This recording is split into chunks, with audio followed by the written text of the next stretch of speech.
എല്ലാവർക്കും വന്ദനങ്ങൾ അറിയിക്കുന്നു. ആദ്യത്തെ വായനാ ഭാഗം ലൂക്കോസിന്റെ സുവിശേഷം 15-ാം അധ്യായമാണ്. 11 മുതൽ 32 വരെയുള്ള ഭാഗങ്ങൾ.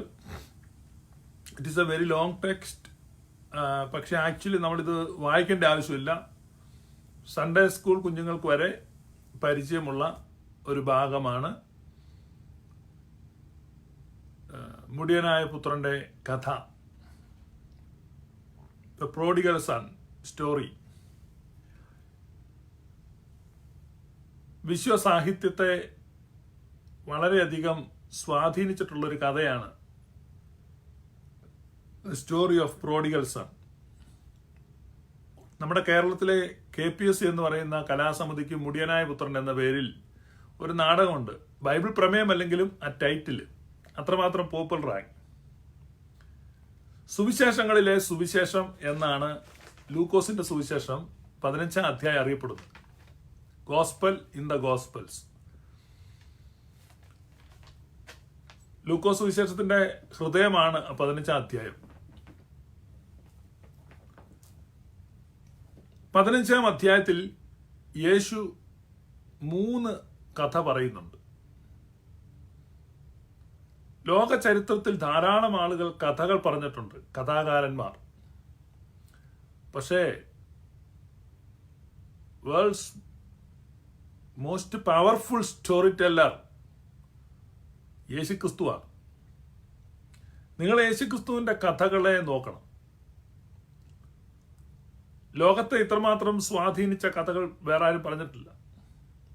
നല്ല ശമരിയക്കാരന്റെ കഥ ലോകത്തെ എല്ലാ ചാരിറ്റി വർക്കുകൾക്കും ഊർജം പകർന്നു നൽകിയ സ്റ്റോറിയാണ് ഗുഡ് സമരിറ്റൻ. ഈ കഥകൾ നിങ്ങൾ ബൈബിൾ എടുത്തിട്ട് വായിക്കണം. ചെറിയ സ്റ്റോറിയാണ്, പക്ഷെ വലിയ ഇമ്പാക്റ്റ് ആണ് ഉണ്ടാക്കുന്നത്.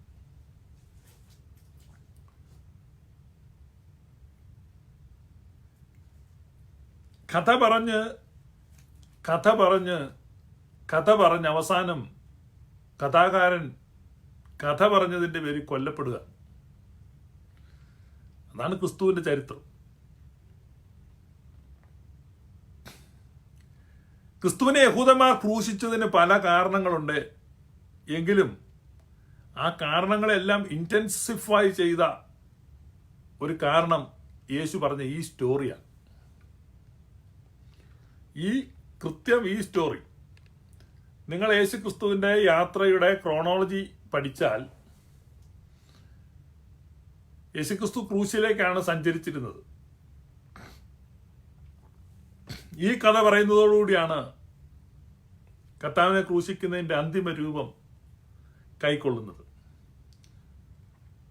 അല്ലെങ്കിൽ കർത്താവിനെ ക്രൂശിലേക്ക് നയിച്ച ഒരു സ്റ്റോറി എന്ന് വേണേൽ പറയാം. ലൂക്കോസ് സുവിശേഷം 15-ാം അധ്യായത്തിൽ യേശു 3 കഥ പറയുന്നു. ആദ്യം പറയുന്നത് 100 ആടുകളുടെ കഥയാണ്. രണ്ടാമത് പറയുന്നത് 10 ദ്രഹ്മയുടെ കഥയാണ്. മൂന്നാമത് പറയുന്നത് 2 പുത്രന്മാരുടെ കഥയാണ്.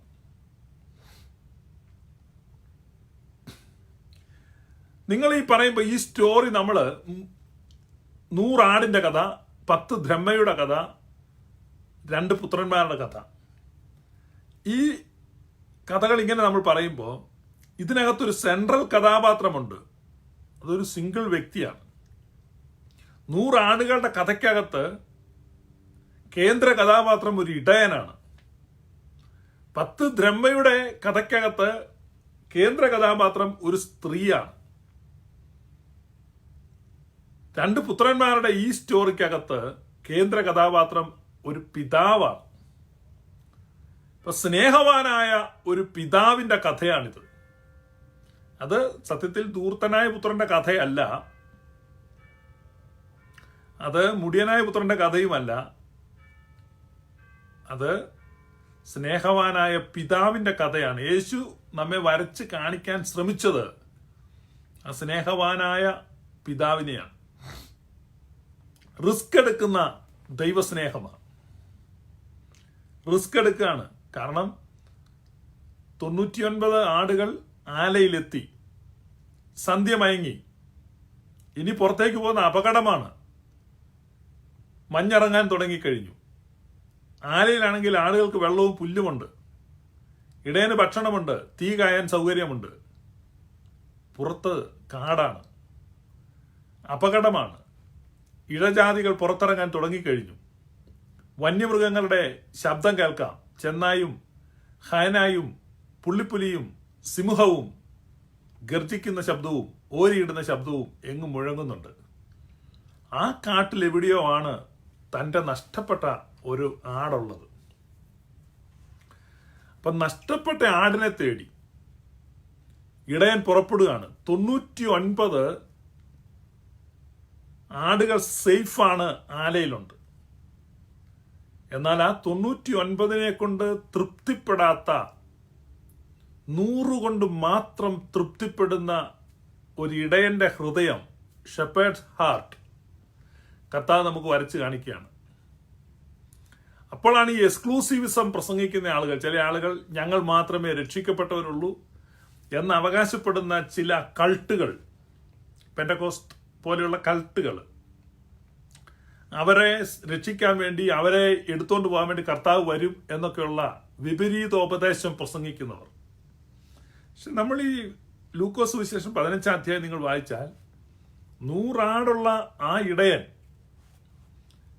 ഈ ആട് എന്തുകൊണ്ട് തിരിച്ചു വന്നില്ല? പല കാരണങ്ങൾക്കാണ്. ആടിന്റെ അനുസരണക്കേട്, ഇടയന്റെ വാക്കുകൾ കേൾക്കാതെ, ഇടയന്റെ കോലിന്റെ കീഴിൽ നിൽക്കാതെ വഴുതിപ്പോയത് കൊണ്ട്, സ്വേച്ഛ അന്വേഷിച്ച് തന്നിഷ്ടത്തിന് മേയാൻ പോയത് കൊണ്ട് വഴിതെറ്റിപ്പോയി. വഴിതെറ്റിപ്പോയ ആടുകളുണ്ട്. നന്നായിപ്പോയി, അതിനങ്ങനെ തന്നെ വരണം. അങ്ങനെയല്ല. നഷ്ടപ്പെട്ടു പോയതിനെ തിരഞ്ഞു രക്ഷിക്കേണ്ടതിനല്ലോ മനുഷ്യപുത്രൻ വന്നത്. അപ്പൊ what was the mission of son of മാൻ? കാണാതെ പോയതിനെ തിരഞ്ഞു രക്ഷിക്കേണ്ടതിനല്ലോ മനുഷ്യപുത്രൻ വന്നത്. മാനസാന്തരം കൊണ്ട് ആവശ്യമില്ലാത്ത 99 നീതിമാന്മാരെക്കുറിച്ചുള്ളതിനേക്കാൾ നഷ്ടപ്പെട്ട ഒരു പാപിയെ തേടിയാണ് കർത്താവ് പോകുന്നത്. അപ്പൊ കാണാതെ പോയതിനെ, ദ ലോസ്റ്റ്, കാണാതെ പോയതിനെ, ദ ലോസ്റ്റ്,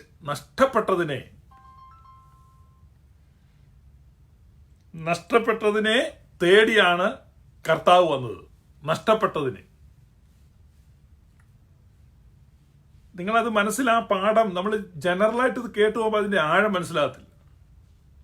അതുകൊണ്ട് എവിടെ നഷ്ടപ്പെട്ടിട്ടുണ്ടെങ്കിലും അത് കണ്ടെത്തുക എന്നുള്ളതാണ് കർത്താവിന്റെ ദൗത്യം.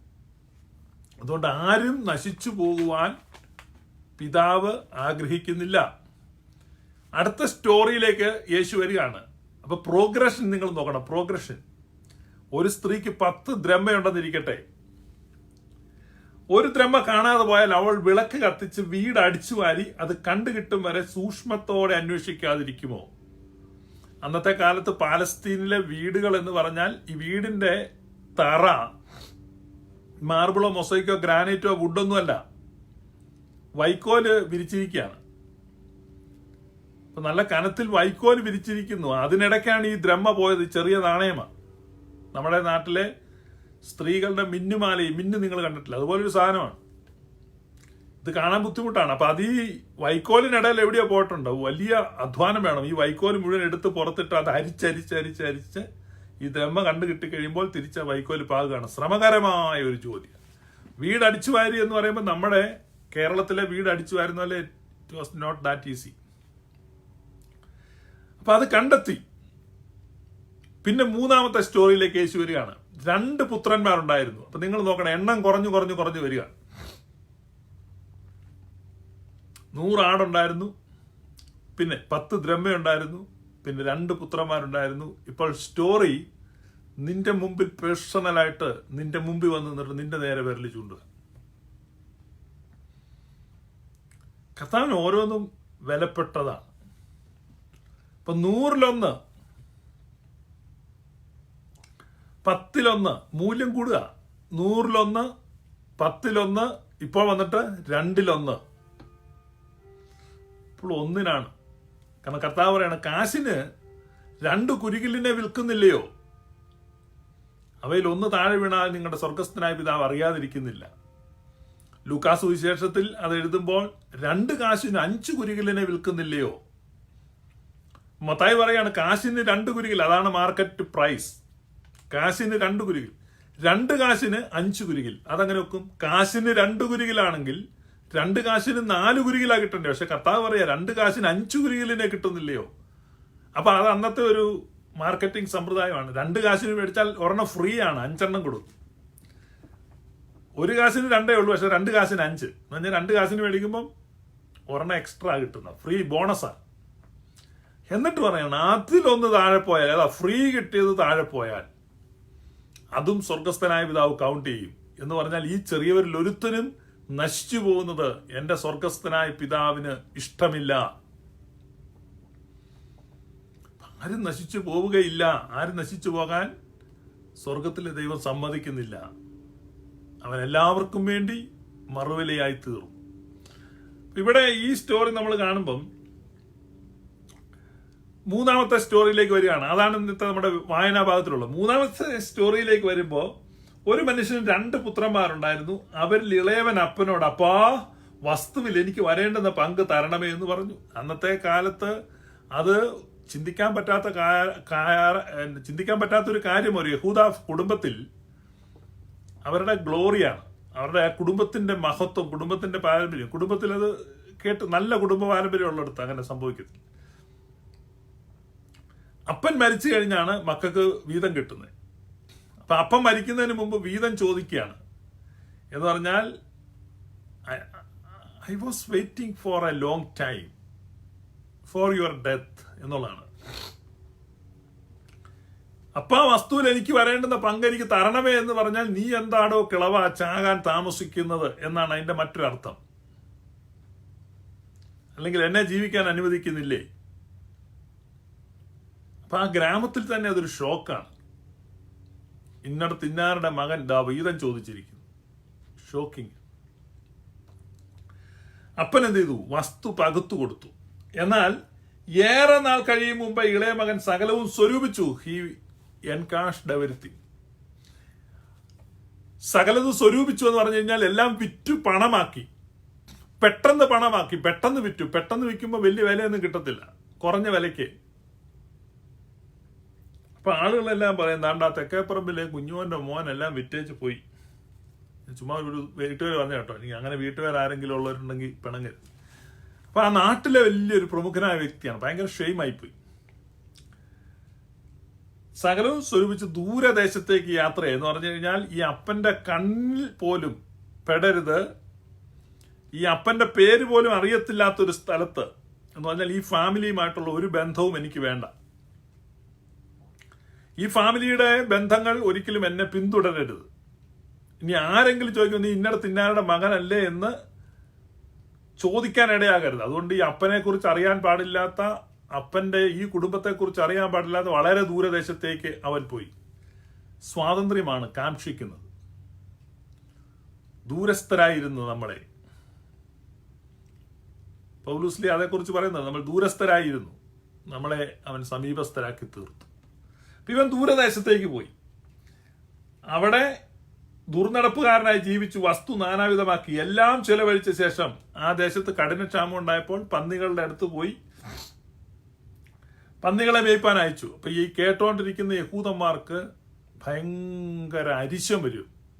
കാരണം അവർക്ക് ചിന്തിക്കാൻ പറ്റാത്തതാണ് ഈ സ്റ്റോറിയിൽ യേശു പറയുന്നത്. ഒരു യഹൂദ ബാലൻ പന്നിയെ മേയ്ക്കാൻ പോയി എന്ന് പറഞ്ഞാൽ അത് അവരുടെ ഏറ്റവും അകലെയുള്ള ഇമാജിനേഷനിൽ പോലും അവർക്ക് ചിന്തിക്കാൻ പറ്റത്തില്ല. അപ്പൊ ഇവരെ പ്രകോപിപ്പിക്കാൻ തന്നെയാണ് കർത്താവ് ഈ കഥ പറയുന്നത്. നിങ്ങൾ ഈ 15 അധ്യായം തുടങ്ങുമ്പോൾ വായിക്കണം. 15 അധ്യായം കർത്താവിന്റെ ഓഡിയൻസ്, 1-ാം വാക്യം 15-1. ചുങ്കക്കാരും പാപികളും എല്ലാവരും അവന്റെ വചനം കേൾപ്പാൻ അവന്റെ അടുക്കൽ വന്നു. ഇവൻ പാപികളെ കൈക്കൊണ്ട് അവരോടുകൂടെ ഭക്ഷിക്കുന്നെന്ന് പരീശന്മാരും ശാസ്ത്രിമാരും പറഞ്ഞു പിറുപിറുത്തു. അതായത് അവിടെ 2 ഗ്രൂപ്പുണ്ട്. ഒരു ഗ്രൂപ്പ് ചുങ്കക്കാരും പാപികളും. മനസ്സിലായി? അപ്പൊ യേശു കർത്താവിന്റെ ഇടതുവശത്ത് ചുങ്കക്കാരും പാപികളും പ്രസംഗം കേൾക്കാൻ നിൽക്കുന്നു. കർത്താവിന്റെ വലത്തുഭാഗത്തോട്ട് മാറി പരീശന്മാരും ശാസ്ത്രിമാരും ഈ യേശു എന്താണ് പറയുന്നത് കേട്ട് വിമർശിക്കാൻ നിൽക്കുന്നു. അപ്പൊ 2 ഗ്രൂപ്പാണ്. ഈ 2 ഗ്രൂപ്പിനോടാണ് യേശു ഈ കഥ പറയുന്നത്. അപ്പൊ ഈ 2 ഗ്രൂപ്പിന്റെ മധ്യത്തിലാണ് യേശു നിൽക്കുന്നത്. അപ്പൊ ഈ 2 ഗ്രൂപ്പിനെയാണ് ഈ കഥയിൽ ഉൾപ്പെടുത്തുന്നത്. ഇപ്പൊ 2 ഗ്രൂപ്പിലുള്ളവരും നല്ല ബുദ്ധിമാന്മാർ, അവർക്ക് കാര്യം മനസ്സിലാകുന്നുണ്ട്. അപ്പൊ യേശു ആദ്യം പറയാണ്, മാനസാന്തരം ആവശ്യമില്ലാത്ത 99 നീതിമാന്മാർ. അത് ഈ പരീക്ഷന്മാരും ശാസ്ത്രിമാരും ഒക്കെ അവര് റിലീജിയസ് ആണ്, ഹൈലി റിലീജിയസ് ആണ്. അപ്പൊ കർത്താവ് പറയാം, നിങ്ങളെല്ലാം ഓക്കെ ആണല്ലോ, പക്ഷേ my heart is with them. കാരണം they are lost, they are in the woods. അവർ കാട്ടിൽ എവിടെയോ നഷ്ടപ്പെട്ടതാണ്. എന്റെ ഹൃദയം അവരോട് കൂടിയാണ്, ഞാൻ അവരോട് കൂടിയാണ്. ഇപ്പൊ പരീക്ഷന്മാരും ശാസ്ത്രിമാരും പറയാണ്, ഇവൻ ചുങ്കക്കാരുടെയും പാപികളുടെയും കൂടെ ഭക്ഷണം കഴിക്കുന്നു. Yes, they are lost. ഇപ്പൊ നഷ്ടപ്പെട്ടവരുടെ കൂടെ, പാപികളുടെ കൂടെ, ഉപേക്ഷിക്കപ്പെട്ടവരുടെ കൂടെ, പാർശ്വവൽക്കരിക്കപ്പെട്ടവരുടെ കൂടെ, നിന്ദിതരുടെ കൂടെ, പീഡിതരുടെ കൂടെ, അഗതികളുടെ കൂടെ, തിരസ്കരിക്കപ്പെട്ടവരുടെ കൂടെ, മുറിവേൽക്കപ്പെട്ടവരുടെ കൂടെ, അവരുടെ കൂടെയാണ് ക്രിസ്തു. അത് അന്നും ഇന്നും എന്നും. അപ്പൊ ഈ ഡെസ്റ്റിറ്റ്യൂട്ട്സിന്റെ കൂടെ കർത്താവ് നിൽക്കുക. അതുകൊണ്ടാണ് മദർ തെരേസ ഡെസ്റ്റിറ്റ്യൂട്ട്സിന്റെ ഇടയിലേക്ക് പോയത്. കാരണം ക്രിസ്തു അവിടെയാണ്. മാളികകളിലും മണിമന്ദിരങ്ങളിലും അരമനകളിലും ആഡംബര വസതികൾക്കകത്തും ഒന്നും കർത്താവിനെ കണ്ടെത്താൻ കഴിയത്തില്ല. നിങ്ങളൊക്കെ സേഫ് ആണല്ലോ, നിങ്ങളൊക്കെ നല്ല സുഖ സൗകര്യത്തിലുമാണ്, നിങ്ങൾക്ക് നല്ല പള്ളിയുണ്ട്, നല്ല മികച്ച പള്ളി, വലിയ കെട്ടിടങ്ങള്, ഉത്തുംഗ ശൃംഗങ്ങള്, ഉന്നത ഗോപുരങ്ങള്, അലങ്കാരങ്ങള്, അലങ്കാര വിളക്കുകള്. അപ്പൊ കർത്താവ് പറയും, യു ആർ സേഫ്. അപ്പൊ ഇതൊന്നും ഇല്ലാത്ത ഓടയിൽ കിടക്കുന്ന, അതാണ് മദർ തെരേസ ഇങ്ങനെ ഈ അലഞ്ഞു തിരിയുന്നവരുടെ, ഉപേക്ഷിക്കപ്പെട്ടവരുടെ ഇടയിലേക്ക് പോയത്. കാരണം വാസ്തവത്തിൽ ക്രിസ്തു അവിടെയുണ്ട്. പിന്നെ അടുത്ത 10 ദ്രഹ്മയുടെ കഥയാണ്, കുറഞ്ഞു. പിന്നെ 2 പുത്രന്മാരുടെ അവിടെ വന്നിട്ടാണ് ഈ പന്നിയെ മേയ്ക്കാൻ പോയി എന്ന് കേട്ടപ്പം ഈ പരീശന്മാർക്കും ശാസ്ത്രിമാർക്കും, കാരണം അവർ കുറെ ഡീസന്റ് ആളുകളാണ്, അവർ ഈ മുൻവിധിയോടെയാണ് ഇവരെ ഈ പാപികളെ, ചുങ്കക്കാരെ ഒക്കെ നോക്കിക്കൊണ്ട് നിൽക്കുന്നത്. അപ്പോൾ സുബോധം വന്നിട്ട് അവൻ, എന്റെ അപ്പന്റെ എത്ര കൂലിക്കാർ ഭക്ഷണം കഴിച്ച് ശേഷിപ്പിക്കുന്നു, ഞാനോ വിശപ്പ് കൊണ്ട് നശിച്ചു പോകുന്നു. ഞാൻ എഴുന്നേറ്റ് അപ്പന്റെ അടുക്കൽ ചെന്ന് അവനോട്, അപ്പാ, ഞാൻ സ്വർഗത്തോട് നിന്നോട് പാപം ചെയ്തിരിക്കുന്നു, ഇനി നിന്റെ മകൻ എന്ന പേരിന് ഞാൻ യോഗ്യനല്ല, നിന്റെ കൂലിക്കാരിൽ ഒരുത്തനെ പോലെ എന്നെ ആക്കണമേ എന്ന് പറയും. അങ്ങനെ അവൻ എഴുന്നേറ്റ് അപ്പന്റെ അടുക്കൽ പോയി. ദൂരത്ത് നിന്ന് തന്നെ അപ്പൻ അവനെ കണ്ട് മനസ്സലിഞ്ഞ് ഓടിച്ചെന്ന് അവന്റെ കഴുത്ത് കെട്ടിപ്പിടിച്ച് അവനെ ചുംബിച്ചു. ദൂരത്തു നിന്ന് തന്നെ അപ്പൻ അവനെ കണ്ടു. അപ്പോ ഈ വീടിന്റെ കോലായിൽ ഇങ്ങനെ അപ്പൻ ചാരുകസേരയിൽ ഇങ്ങനെ അങ്ങ് ദൂരത്തേക്ക് മിഴി നട്ടിരിക്കുക. രാവിലെ സൂര്യൻ ഉദിച്ചാണ് പുള്ളിയുടെ പണി ഇതാ. സൂര്യൻ ഉദിക്കുമ്പോ കാണാം ഈ പുള്ളി ആ തിണ്ണയുടെ മൂല കസേര ഇരിപ്പുണ്ട്. സൂര്യൻ അസ്തമിക്കുന്നവരെ ഇരിക്കും. നാട്ടുകാർക്ക് മുഴുവൻ അറിയാം, ഇത് വർഷങ്ങളായിട്ടുള്ള പതിവാ. മകൻ പുറപ്പെട്ടു പോയത് പിന്നെ എല്ലാ ദിവസവും പരിപാടി എന്ന് വെച്ചാൽ പുള്ളി രാവിലെ വന്ന് ആ കസേരയിൽ ഇരിക്കും. കണ്ണെവിടെയാണ്? അങ്ങ് ദൂരെ. അവർ ഹെവൻലി ഫാദർ. എത്ര സ്നേഹമുള്ള പിതാവാണ് നമുക്ക് സ്വർഗത്തിലെ ദൈവം എന്ന് യേശു ഈ കഥയിലൂടെ വരച്ചു കാണിക്കുകയാണ്. He's A waiting father. He's waiting for each and every single Sinner. ഓരോ പാപിക്കും വേണ്ടി നോക്കിയിരിക്കുക. ഓരോ പാപിക്കും വേണ്ടി കർത്താവ് നോക്കിയിരിക്കുക. ദൂരേക്ക് നോക്കിയിരിക്കുക. അതുകൊണ്ടാണ് ദൂരത്ത് വെച്ച് തന്നെ കണ്ടു, അല്ല ഇങ്ങനെ അടുത്ത് വന്നിട്ടല്ല കാണുന്നത്. ഇപ്പോൾ ഈ മൊബൈൽ ഫോൺ ഇറങ്ങിയപ്പോട്ട് ഇങ്ങനെ ഈ ചാറ്റ് ചെയ്തുകൊണ്ട് പോകുന്നവരുണ്ട്. ഞാനിവിടെ ഈ കാറിലൊക്കെ പോകുമ്പോൾ കാണാം, ചില കാറൊക്കെ ഹൈവേയിൽ വളരെ സ്ലോ ആയിട്ട് പോകും. അപ്പോൾ അവർ ഈ മൊബൈൽ നോക്കിക്കൊണ്ട് പോകുന്നു. ചിലതൊക്കെ ഇങ്ങനെ വന്നിട്ട് തൊട്ട് മുമ്പ് വണ്ടി വരുമ്പോഴേക്കും അറിയുന്നത് ധൂന്ന് ചവിട്ടുന്നതാണ്. കാരണം ശ്രദ്ധ വേറെയാണ്. പക്ഷെ ഈ അപ്പൻ ഈ മകൻ വരുന്ന അങ്ങ് ദൂരെ വെച്ചേ കണ്ടു എന്ന് പറഞ്ഞാൽ അതുപോലെ അങ്ങ് വഴിയുടെ അറ്റത്ത് മിഴി നട്ടിരിക്കുക. ഈ ഭാഗം ഒരാള് പ്രസംഗിച്ചപ്പോൾ കുറെ വർഷങ്ങൾക്ക് മുമ്പാണ് ഈ ഭാഗം പ്രസംഗിക്കുക. അപ്പൊ ഒരാൾ പറഞ്ഞു, നമ്മൾ ദൈവത്തിങ്കിലേക്ക് തിരിയുമ്പോൾ 1000 അടി അകലെയാണെങ്കിൽ നമ്മൾ ഒരു സ്റ്റെപ്പ് ദൈവത്തിങ്കിലേക്ക് വെക്കുമ്പോൾ ദൈവവും ഒരു സ്റ്റെപ്പ് നമ്മുടെ അടുത്തേക്ക് വെക്കും. നമ്മൾ അടുത്ത സ്റ്റെപ്പ് വെച്ചാൽ ദൈവവും അടുത്ത സ്റ്റെപ്പ് വെക്കും. നമ്മൾ അടുത്ത സ്റ്റെപ്പ് വെച്ചാൽ ദൈവവും അടുത്ത സ്റ്റെപ്പ് വെക്കും. നമ്മൾ അടുത്ത സ്റ്റെപ്പ് വെക്കുമ്പോൾ ദൈവവും അടുത്ത സ്റ്റെപ്പ് വെക്കും. സ്റ്റെപ്പ് വെക്കും. ഇങ്ങനെ വെച്ച് നമ്മൾ കൃത്യം നടുക്ക് വരുമ്പോൾ ദൈവം നമ്മൾ മുഴുവൻ ദൂരം നടക്കണ്ട. നമ്മൾ അടുക്കുന്നതനുസരിച്ച് ദൈവവും അടുത്ത് വരും. കുറെ വർഷങ്ങൾക്ക് മുമ്പായിരുന്നു. അപ്പൊ അന്ന് അത് കഴിഞ്ഞ് ഞാനായിരുന്നു പ്രസംഗിക്കേണ്ടത്. അപ്പൊ ഞാൻ പറഞ്ഞു, 1000 അടി അകലെയാണെങ്കിൽ നമ്മൾ ഒരു സ്റ്റെപ്പ് വെച്ചാൽ ബാക്കി 999 സ്റ്റെപ്പും ദൈവം വെക്കും. നമ്മൾ ഒരു സ്റ്റെപ്പ് മാത്രം വെച്ചാൽ മതി. അന്നത്തെ എൻ്റെ അണ്ടർസ്റ്റാൻഡിങ്, റെവലേഷൻ ലിമിറ്റഡ് ആയിരുന്നു. എന്നാൽ ഇന്ന് ഞാൻ പറയും, 1000 അടി അകലെയാണ് നമ്മളെങ്കിൽ നമ്മൾ ആ ഒരു സ്റ്റെപ്പും വെക്കണ്ട. നമ്മൾ ടേൺ ചെയ്യുന്ന നിമിഷം 1000 അടിയും ഓടി വന്ന് ദൈവം നമ്മളെ വാരിയെടുക്കും. ഈ മകനെ ദൂരത്തു നിന്ന് കണ്ടപ്പോഴേ ഈ പിതാവ് ഓടി എന്ന് പറഞ്ഞു കഴിഞ്ഞാൽ ആ ഗ്രാമത്തില് എല്ലാവരും തലപൊക്കി നോക്കി. അയ്യോ, ഇന്നടത്തെ ഓടുന്നു. വലിയ ഭൂപ്രഭുവാണ്, ജന്മിയാണ്, ഓടാൻ പാടില്ല. യഹൂദന്മാരുടെ ഇടയിൽ 40 വയസ്സ് കഴിഞ്ഞാൽ പിന്നെ പുരുഷന്മാർ, കുലീന കുടുംബത്തിൽപ്പെട്ടവർ ഓടാറില്ല. അത് അപമാനമാണ്. കാരണം അവർക്ക് നീളമുള്ള അങ്കികളുണ്ട്, നിലത്തുകൂടെ ഇഴയുന്ന അങ്കികളാണ് അവർ ധരിക്കുന്നത്. അതുകൊണ്ട് ഓടാൻ പാടില്ല. ഓടണമെങ്കിൽ ആ അങ്കി പൊക്കി കുത്തണം, എന്ന് പറഞ്ഞാൽ മുണ്ട് മടക്കി കുത്തുന്ന പോലെ. അപ്പൊ കണങ്കാലുകൾ നഗ്നമാകും. കാലുകൾ മറ്റുള്ളവർ കാണാൻ പാടില്ല, അപമാനമാണ്, നഗ്നമാണ്. നഗ്നമായ കാലുകൾ കൊണ്ട്. പക്ഷെ ഈ അപ്പൻ എന്ത് ചെയ്യാണ്? ഓടുകയാണ്. അപ്പൊ മുണ്ടും പൊക്കി കുത്തി വഴിയെ ഇയാൾ ഓടുന്നത് നാട്ടിൽ മുഴുവൻ ന്യൂസായി, വലിയ വാർത്തയായി. അന്നത്തെ കാലത്ത് വേറെ ന്യൂസ് ഒന്നുമില്ല, വാട്സാപ്പ് ഒന്നും ഇല്ലല്ലോ. പെട്ടെന്ന് ആളുകൾ പറഞ്ഞു അയ്യോ. അപ്പൊ നോക്കിയപ്പോൾ പുള്ളിയുടെ ഒളിച്ചോടിപ്പോയ മകൻ വന്ന്, അതിനേക്കാൾ നാണക്കേട്. മകൻ വന്ന് വലിയ കോടീശ്വരനായിട്ടൊന്നും അല്ല, എല്ലാം നഷ്ടപ്പെടുത്തി, മുഷിഞ്ഞു നാറിയ വസ്ത്രവുമായി, ദുർഗന്ധം വമിക്കുന്നവനായി പന്നിക്കൂട്ടിൽ നിന്ന് വരിക. ഈ അപ്പൻ എന്നാ, നീ ഒന്ന് പോയി കുളിച്ചിട്ട് വാ, ഞാൻ നിന്നെ ഒന്ന് കെട്ടിപ്പിടിക്കട്ടെ എന്ന് പറഞ്ഞില്ല. അവനെ കണ്ടപ്പോഴേ കെട്ടിപ്പിടിച്ചു.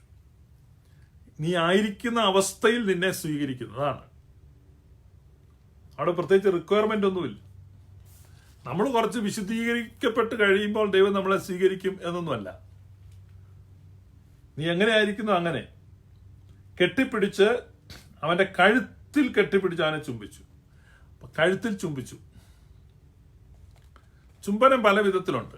ബൈബിളിൽ തന്നെ നമുക്ക് ഒത്തിരി ചുംബനം കാണാം. കാലിൽ ചുംബിക്കുന്നതായിട്ട് കാണാം, കയ്യിൽ ചുംബിക്കുന്നതായിട്ട് കാണാം, കഴുത്തിൽ ചുംബിക്കുന്നതായിട്ട് കാണാം, നെറ്റിയിൽ ചുംബിക്കുന്നതായിട്ട് കാണാം, ചുണ്ടിൽ ചുംബിക്കുന്നതായിട്ട് കാണാം. പല ചുംബനങ്ങളാണ്.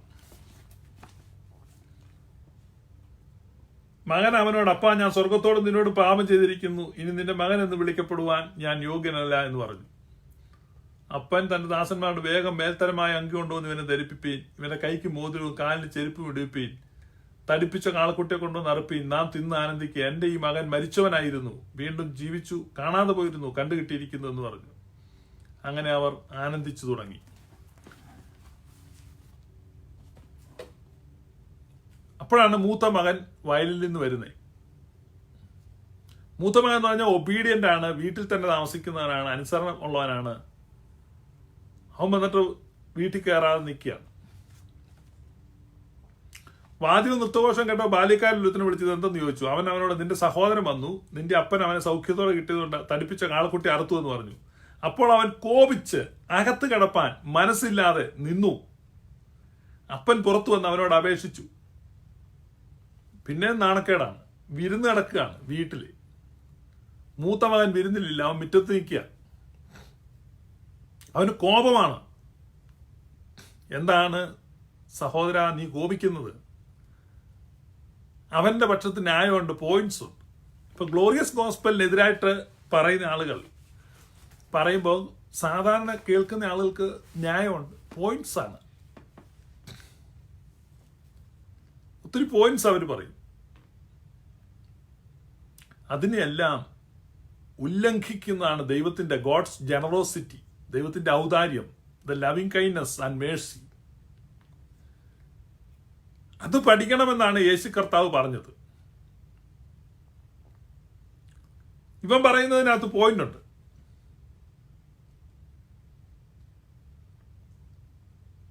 ഇത്ര കാലമായി ഞാൻ നിന്നെ സേവിക്കുന്നു, നിന്റെ കൽപ്പന ഒരിക്കലും ഞാൻ ലംഘിച്ചിട്ടില്ല. എന്നാൽ എന്റെ ചങ്ങാതികളുമായി ആനന്ദിക്കേണ്ടതിന് നീ ഒരിക്കലും എനിക്കൊരു ആട്ടിൻകുട്ടിയെ തന്നിട്ടില്ല. വേശ്യമാരോട് കൂടെ നിന്റെ മുതൽ തിന്നു കളഞ്ഞ ഈ നിന്റെ മകൻ വന്നപ്പോഴേക്കോ തടിപ്പിച്ച കാളക്കുട്ടി അവന് വേണ്ടി അറുത്തുവല്ലോ എന്ന് ഉത്തരം പറഞ്ഞു.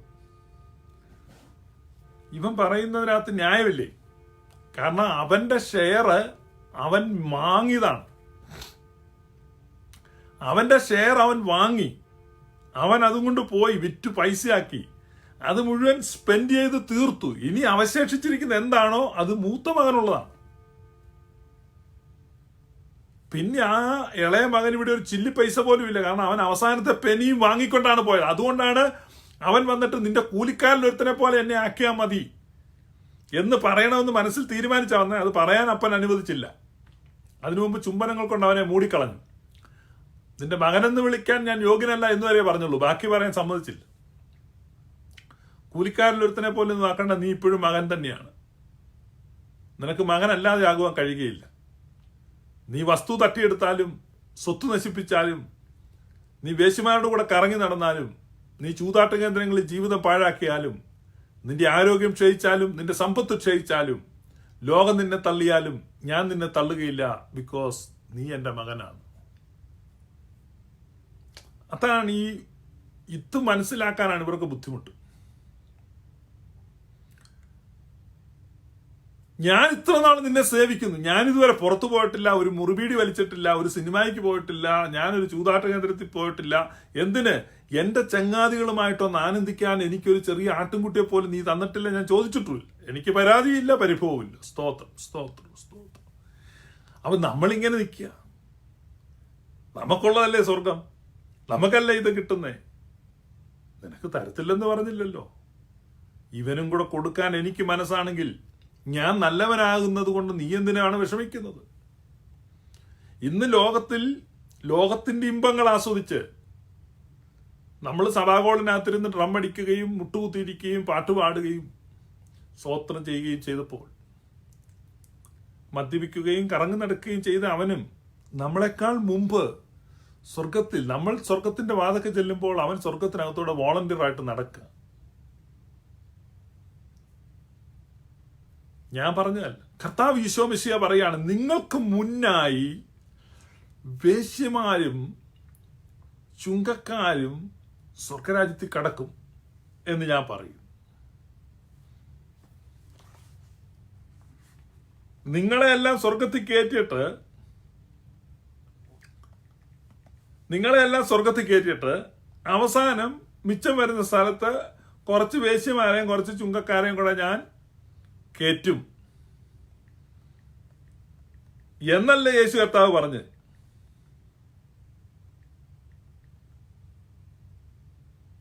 എന്നല്ലേ പറഞ്ഞത്?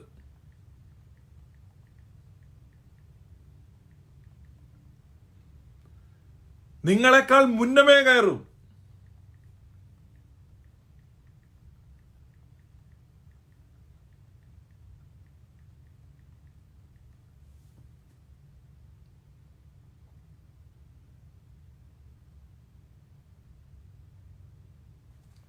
നിങ്ങളെക്കാൾ മുമ്പ് അവർ കയറും.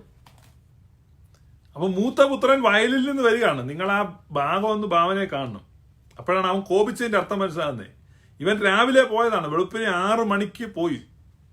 വൈകുന്നേരം 6 ആയപ്പോ ആള് തിരിച്ചു വന്നപ്പം വീട്ടിൽ ഭയങ്കര പാട്ടും ഡാൻസും പൊരിച്ച കോഴിയുടെ മണവും ആടിന്റെ മണവും ഒക്കെ വരുന്നുണ്ട്. ഭയങ്കര ബഹളം. നാട്ടുകാരെല്ലാം കൂടിയിട്ടുണ്ട്. ഇവനാണ് കണ്ടെത്തിന്ന് വരിക വേർത്ത് കുളിച്ച്. ബാക്കിയുള്ളവരെല്ലാം നല്ല ഒന്നാമതായിട്ട് വേഷം ധരിച്ച് അത്തറൊക്കെ പൂശി ഭയങ്കര ഡാൻസും. എന്താ ഇവിടെ നടക്കുന്നേ? ഇവൻ ഉത്തരവാദിത്തമുള്ളവനാ, വയലിൽ നിന്ന് വരിക. അപ്പോഴാ വേലക്കാരൻ്റെ അടുത്ത് വന്ന് പറഞ്ഞു, നിന്റെ ആ പുറപ്പെട്ടു പോയ അനിയൻ വന്നു. അവനൊന്നും ഇല്ലാതെയാ വന്നത്. പക്ഷെ ഇവിടെ തടിപ്പിച്ച കാളക്കുട്ടി ഓർമ്മയുണ്ടായിരുന്നു, അതെല്ലാം അറുത്തു. പിന്നെ ഇവിടെ ഇന്ന കുപ്പായം ഉണ്ടല്ലോ, ഇവൻ എല്ലാ ദിവസവും ആ കുപ്പായത്തെ പോയിരുന്നു. കാരണം ഇവൻ ദിവസവും കണ്ടത്തിൽ പണിയാൻ പോയി. ഇവൻ അതിടാൻ പറ്റിയിട്ടില്ല. മേത്തരമായ ഒരു അങ്കി അവിടെ ഇരിപ്പുണ്ട്. ഇവനെവിടെ അതിൽ ഇവൻ തോർത്തു കൊടുത്ത് കണ്ടത്തിലോട്ട് പോവാ.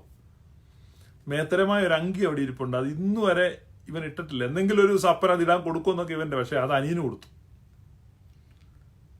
അനിയന് ആ അങ്കിയൊക്കെ ഇട്ട് മോതിരം എന്ന് പറഞ്ഞാൽ എന്താണെന്നറിയോ? മുദ്രമോതിരമാ.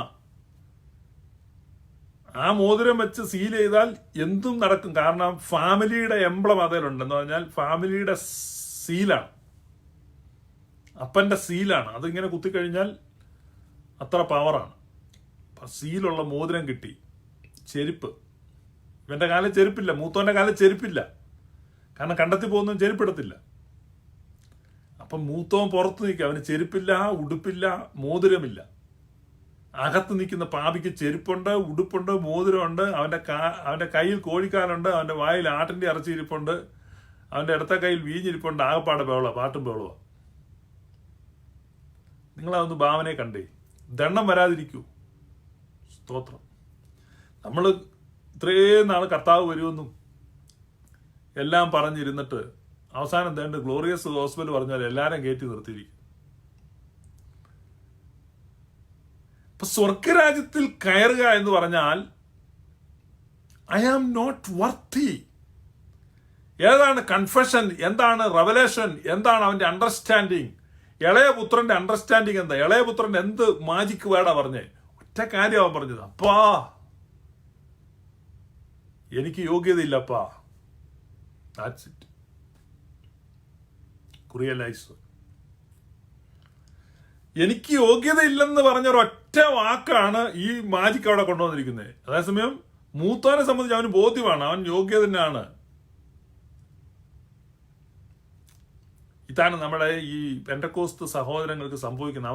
അവർ വിചാരിക്കുന്ന അവർക്കാണ് ഇതെല്ലാം കിട്ടുന്നതെന്നും. ഇന്നും നമ്മുടെ ഒരു സഹോദരനുണ്ട്, പ്രിൻസ് നിലമ്പൂർ എന്ന് പറഞ്ഞ്, അദ്ദേഹം പോസ്റ്റൊക്കെ ഇട്ട് എന്നോട് ഇങ്ങനെ മറുപടി പറഞ്ഞുകൊണ്ടിരിക്കുക. നിങ്ങൾ പറയുന്നത് തെറ്റാന്ന് അദ്ദേഹം പറഞ്ഞു. Glorious gospel. അപ്പൊ സ്വർഗരാജ്യത്തിൽ പ്രവേശിക്കാനുള്ള യോഗ്യത എന്ന് പറഞ്ഞാൽ ഞാൻ യോഗ്യനല്ല എന്നുള്ള തിരിച്ചറിവാണ് ആ യോഗ്യത.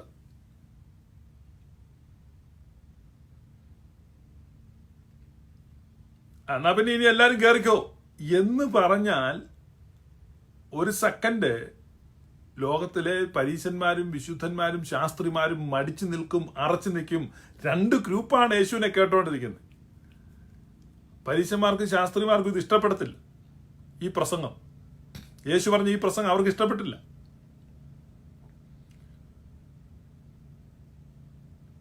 നിങ്ങളെന്നാ കയറിക്കോ, എല്ലാവരും കയറിപ്പോക്കോ എന്ന് പറഞ്ഞാൽ കയറിപ്പോകാൻ പറ്റത്തില്ല. കാരണം അവർ സ്വയം നീതീകരണത്തിന്റെ കൊടുമുടികൾ ഉയർത്തിയിരിക്കുകയാണ്. സ്വയം നീതീകരണത്തിന്റെ കൊടുമുടികൾ. നമുക്ക് എവിടേക്കാ പോകേണ്ടത്? നമുക്ക് പോകേണ്ടത് ചന്ദ്രനിലേക്കാണ്. അപ്പൊ ചന്ദ്രനിലേക്ക് പോകണം. നിങ്ങളെല്ലാം ഭാവന കാണണം. അപ്പൊ നമ്മുടെ ഒരു എഫോർട്ട് വേണം. നമ്മൾ എന്ത് ചെയ്യണം? നമ്മൾ ചന്ദ്രനിലേക്ക് ആണ് നമുക്ക് പോകേണ്ടത്. അപ്പൊ ഒരാള് നമ്മൾ ചന്ദ്രനിലേക്ക് പോകേണ്ടതായത് വീടിന്റെ മുകളിൽ കയറിയിരുന്നു.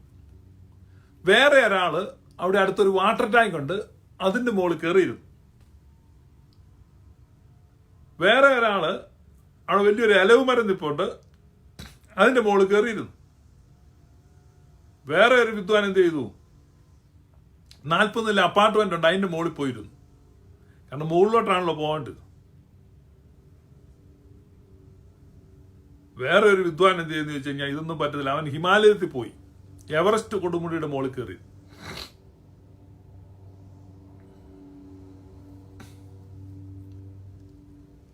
അതിനപ്പുറത്തൊന്നും ചെയ്യാനില്ല.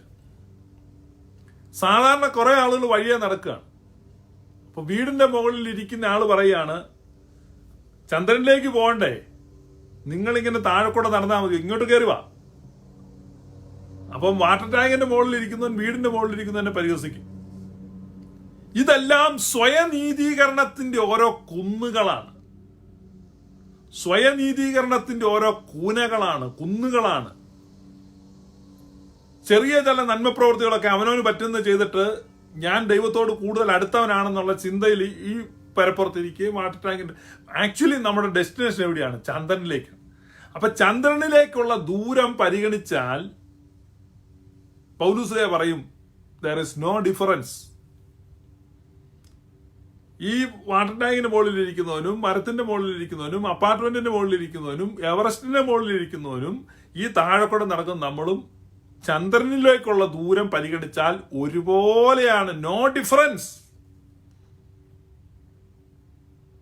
ചന്ദ്രനിലേക്ക് പോണ ഒറ്റ വഴിയുള്ള എന്താണ്? നമ്മളെ ആരെങ്കിലും കൊണ്ടുപോകണം. അപ്പൊ നമ്മളെ ചന്ദ്രനിലേക്ക് കൊണ്ടുപോകുവാനുള്ള ഒരു പേടകം വന്ന് താഴെ ഇറങ്ങി, വിസിലടിച്ചു, എല്ലാവരും ഈ പേടകത്തിൽ കയറിക്കോ, ദാ ചന്ദ്രനിലേക്ക് പോകാൻ പോണു. അപ്പൊ ആദ്യം ആര് കയറും? ഈ പെരപ്പുറത്തിരിക്കുന്നവൻ കയറുവോ? ഈ വാട്ടർ ടാങ്കിന്റെ മുകളിലിരിക്കുന്നവൻ കയറുവോ? ഇനി എവറസ്റ്റിന്റെ മുകളിലിരിക്കുന്നവൻ കാര്യങ്ങൾ അറിഞ്ഞ് ഇറങ്ങി വരണേ തന്നെ 2 ആഴ്ച പിടിക്കും. മരത്തിന്റെ മുകളിൽ ഇരിക്കുന്നവൻ ഇറങ്ങി വരണം. നിലത്തൂടെ നടക്കുന്നവൻ ഓടിക്കേറും. അവൻ കയറി കഴിഞ്ഞിട്ട് ഇവൻ കാര്യം അറിഞ്ഞ് ഇറങ്ങി വരത്തും. അതാണ് മത്തായിയുടെ സുവിശേഷം 21-ാം അധ്യായം 31-ാം വാക്യം. മിനിഞ്ഞാന്നത്തെ വേദവായന ഭാഗത്ത് നമ്മളത് വായിച്ചതാ. യേശു അവരോട് പറഞ്ഞത്, ചുങ്കക്കാരും വേശ്യമാരും നിങ്ങൾക്ക് മുമ്പായി ദൈവരാജ്യത്തിൽ കടക്കുന്നു എന്ന് ഞാൻ സത്യമായിട്ട് നിങ്ങളോട് പറയുന്നു. ചുങ്കക്കാരും വേശ്യമാരും നിങ്ങൾക്ക് മുമ്പായി ദൈവരാജ്യത്തിൽ കടക്കുന്നു എന്ന് ഞാൻ സത്യമായിട്ട് നിങ്ങളോട് പറയുന്നു. കാരണം അവർക്ക് ബോധ്യമുണ്ട്, അവർ പാപികളാണ്. അവരാ പാപബോധത്തിലാണ് ജീവിക്കുന്നത്. പക്ഷെ ഇവര് ജീവിക്കുന്നത് പാപബോധത്തിൽ. അവർക്ക് യാതൊരു പാപബോധവും ഇല്ല. അവരൊക്കെയാണ്, ഞാൻ ഈ വീട്ടിലെയാണ്, ഞാൻ മൂത്ത മകനാണ്, ഞാൻ ക്ലീനാണ്, ഞാൻ ഇന്നുവരെ ഒരു കൽപ്പന ലംഘിച്ചിട്ടില്ല എന്ന് അവൻ പറയും. ഇത് എന്നെ പോലെ ക്ലീൻ ആയിട്ട് ഒരാളില്ല. നിങ്ങൾ കയറിക്കോ എന്ന് പറഞ്ഞു കഴിഞ്ഞാൽ അവർ കയറും, ഒന്നും നോക്കാനില്ല. ആരെല്ലാം കയറുന്നുണ്ടെന്നുള്ള അവർക്ക് വിഷയമല്ല. കാരണം അവർക്ക് ഇതൊരു ലോട്ടറിയാണ്. ഒരു വേശ്യയോട് പറയാണ്, ഇതാ സ്വർഗരാജ്യം തുറന്നിരിക്കുന്നു, നീ കയറിക്കോ എന്ന് പറഞ്ഞാൽ പിന്നെ അപ്പുറത്തെ സാറാമ ഇപ്പുറത്തെ ലൈസാമി ഒക്കെ ഉണ്ടോ എന്ന് ചോദിച്ചാൽ, ലൈസാമി ഉണ്ടെങ്കിലും സാറാമി ഉണ്ടല്ലോ, ആരുണ്ടെങ്കിലും കുഴപ്പമില്ല. പക്ഷേ നമ്മളോട് പറയുമ്പോൾ നമ്മൾ ചോദിക്കും, ആരെയൊക്കെ കൂടെ കയറ്റുന്നേ നമുക്ക് അറിയണം. ഇപ്പൊ നല്ല പേരും പെരുമയുള്ള ഒരു പ്രസംഗനെ കൺവെൻഷന് വിളിക്കുമ്പോൾ ആ പ്രസംഗം ചോദിക്കും, ബാക്കി ദിവസമൊക്കെ ആരാ എന്ന് പറഞ്ഞാൽ ബാക്കി ദിവസങ്ങളിൽ നമ്മുടെ സ്റ്റാറ്റസിന് പറ്റിയ ആളുകളാണോ പ്രസംഗിക്കുന്നതെന്ന് അറിയണമല്ലോ. അതേസമയം വലിയ പേരും പെരുമയില്ല ഒന്നും ഇല്ലാത്തൊരു പ്രസംഗം വിളിച്ച് അവൻ ലോട്ടറി അടിച്ച പോലെയാ. ഇതേ ഒരു കൺവെൻഷൻ ഉണ്ട് കേട്ടോ, മെയ് മാസം 5-ാം തീയതി. ആയിക്കോട്ടെ, വലിയ സന്തോഷം. ഞാൻ പറഞ്ഞ ആറ്റിറ്റ്യൂഡാണ്, താഴ്മയുണ്ടാവുക. പരീശന്മാരെ ശാസ്ത്രിമാരെ സംബന്ധിച്ച് അവർക്ക് ദൈവരാജ്യത്തിൽ കയറാൻ ഇഷ്ടമില്ല. കാരണം അവർക്ക് പറ്റിയ സ്റ്റാറ്റസിന് പറ്റിയ ആളുകൾ മാത്രമേ അവരുടെ കൂടെ അവിടെ കാണാവൂ. വിശുദ്ധിയും വേർപാടും ഒക്കെ കാത്തു സൂക്ഷിച്ച് ഒക്കെയുള്ള അവരുടേതായ ചില മാനദണ്ഡങ്ങളിൽ അവർ മനസ്സിൽ മാർക്കിട്ട് പാസ്സാക്കി നിർത്തിയിരിക്കുന്ന ചില ആളുകളുണ്ട്. അവരുടെ സഭയിലുള്ള ചില ആളുകൾ തന്നെ കൊള്ളത്തില്ലെന്ന് അവർ പറയുന്നത്. അതിനകത്ത് തന്നെ വീണ്ടും ഒരു വേർതിരിവ്, ഒരു അരിപ്പയും കൂടെ അവർ വെച്ചിട്ടുണ്ട്. പെന്തക്കോസ്താന്നൊന്നും പറഞ്ഞിട്ട് കാര്യമില്ല, അതിനകത്ത് തന്നെ പ്രശ്നങ്ങളുണ്ട്. അപ്പൊ അതെല്ലാം വെച്ചൊരു ക്രീമി ലെയറായിട്ട് വളരെ കുറച്ച് ആളുകളെ അവർ യോഗ്യരായിട്ടും ശ്രേഷ്ഠരായിട്ടും അർഹതയുള്ളവരായിട്ടും മാന്യതയുള്ളവരായിട്ടും അവർ മാർക്കിട്ട് വെച്ചിട്ടുണ്ട്. പക്ഷേ അവരുടെ കണക്കുകൂട്ടലുകളും മാർക്കിടലുകളും എല്ലാം മാറിപ്പോകും. ദൈവരാജ്യത്തിലോട്ട് കയറാൻ ഏറ്റവും കഷായിക്കുന്നവരായിരിക്കും. കാരണം അവർക്കിത് ഉൾക്കൊള്ളാൻ പറ്റത്തില്ല. മൂത്ത പുത്രന് കയറാൻ പറ്റിയില്ല, അവൻ പുറത്ത് മടിച്ചു നിന്നു എന്നാ നമ്മൾ വായിക്കുന്നേ. അവൻ പുറത്ത് മടിച്ചു നിന്ന്, അവൻ അകത്തോട്ട് കയറാൻ പറ്റുന്നില്ല. അപ്പൊ ദൈവരാജ്യത്തിൽ കയറാനുള്ള ബുദ്ധിമുട്ട് എന്താണ്?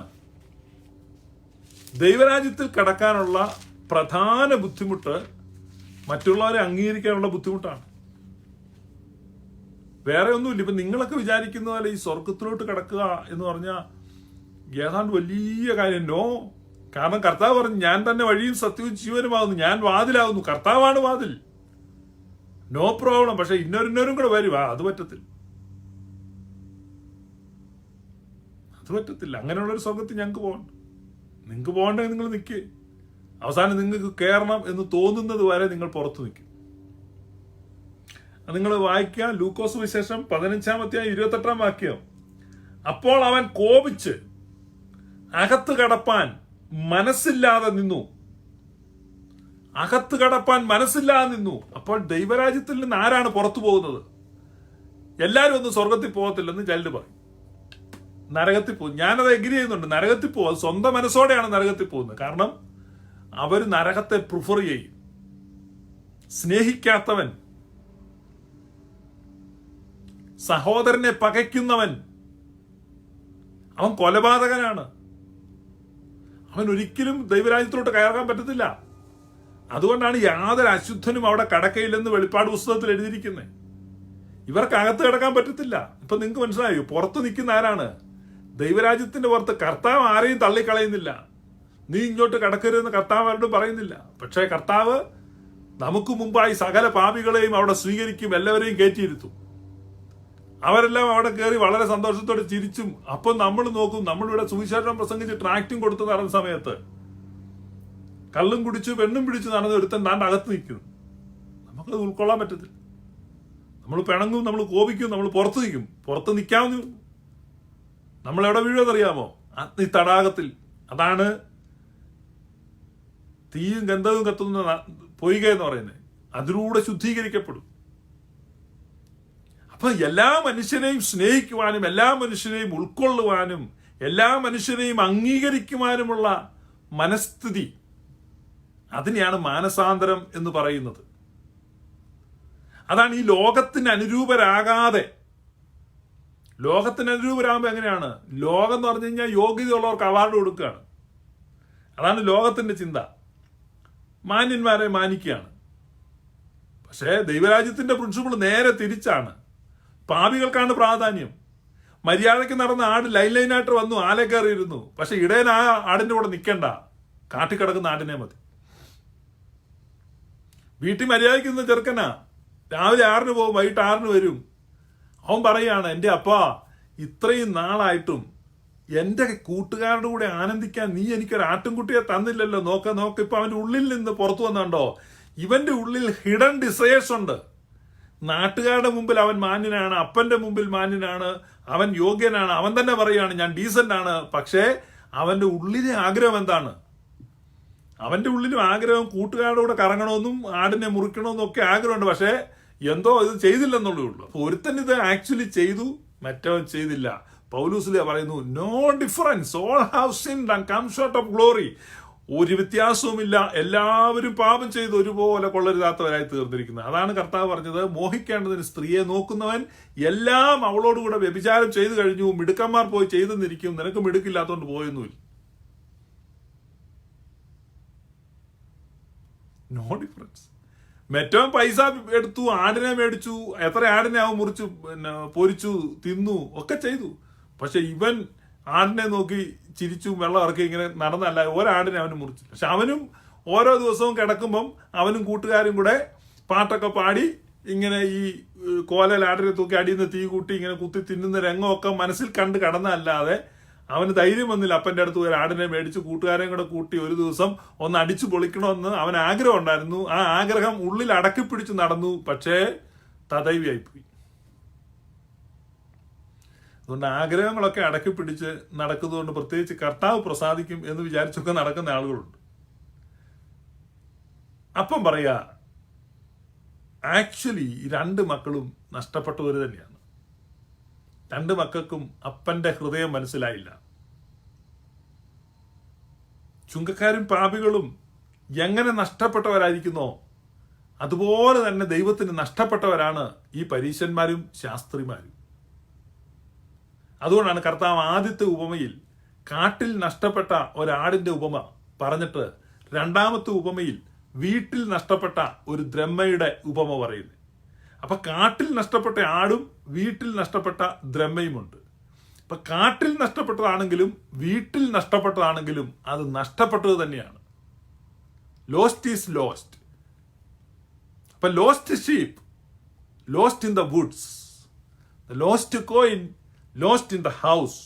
അപ്പൊ വീട്ടിൽ നഷ്ടപ്പെട്ടവരുണ്ട്. ഭക്തന്മാരാണ് അവർ, വിശ്വാസികളാണ്, പള്ളി പോകുന്നവരാണ്, മര്യാദക്കാരാണ്, തെമ്മാടികളല്ല, നാട്ടിൽ സ്ഥാനമുള്ളവരാണ്. പക്ഷെ സ്റ്റിൽ ദേ ആർ ലോസ്റ്റ്. കാരണം അപ്പന്റെ ഹൃദയം അറിയുന്നില്ല. നിന്റെ മകൻ, സ്വന്തം അനിയനെ കുറിച്ച് പറയുകയാണ്, നിന്റെ മകൻ വേശ്യമാരുമായി നിന്റെ മുതൽ തിന്ന് നശിപ്പിച്ച നിന്റെ മകൻ. അപ്പൊ നമ്മുടെ ഒരു സമസൃഷ്ടിക്ക് നേരെ വിരൽ ചൂണ്ടി ഇവനുമായി എനിക്കൊരു ബന്ധവുമില്ല എന്ന് പറയുന്ന നിമിഷം നമുക്ക് അപ്പനുമായിട്ടുള്ള ബന്ധം പോയി.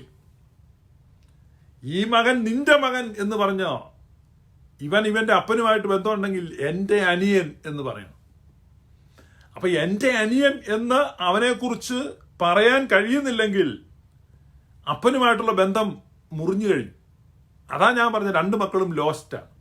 ഒന്ന് കാട്ടിൽ നഷ്ടപ്പെട്ടു, മറ്റത് വീട്ടിൽ നഷ്ടപ്പെട്ടു. ഒന്ന് ചൂതാട്ട കേന്ദ്രങ്ങളിലും മദ്യശാലകളിലും നൃത്തശാലകളിലും നഷ്ടപ്പെട്ടു.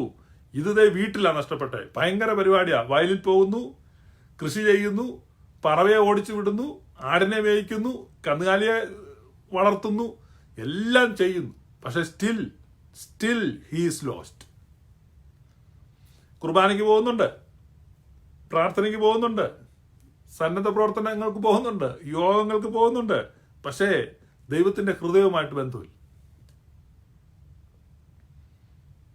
ദൈവത്തിന്റെ ഹൃദയവുമായിട്ട് ബന്ധം വരണമെങ്കിൽ എന്ത് ചെയ്യണം? അപ്പന്റെ ഹൃദയം അറിയണം. അപ്പന്റെ ഹൃദയം എവിടെയാണ്?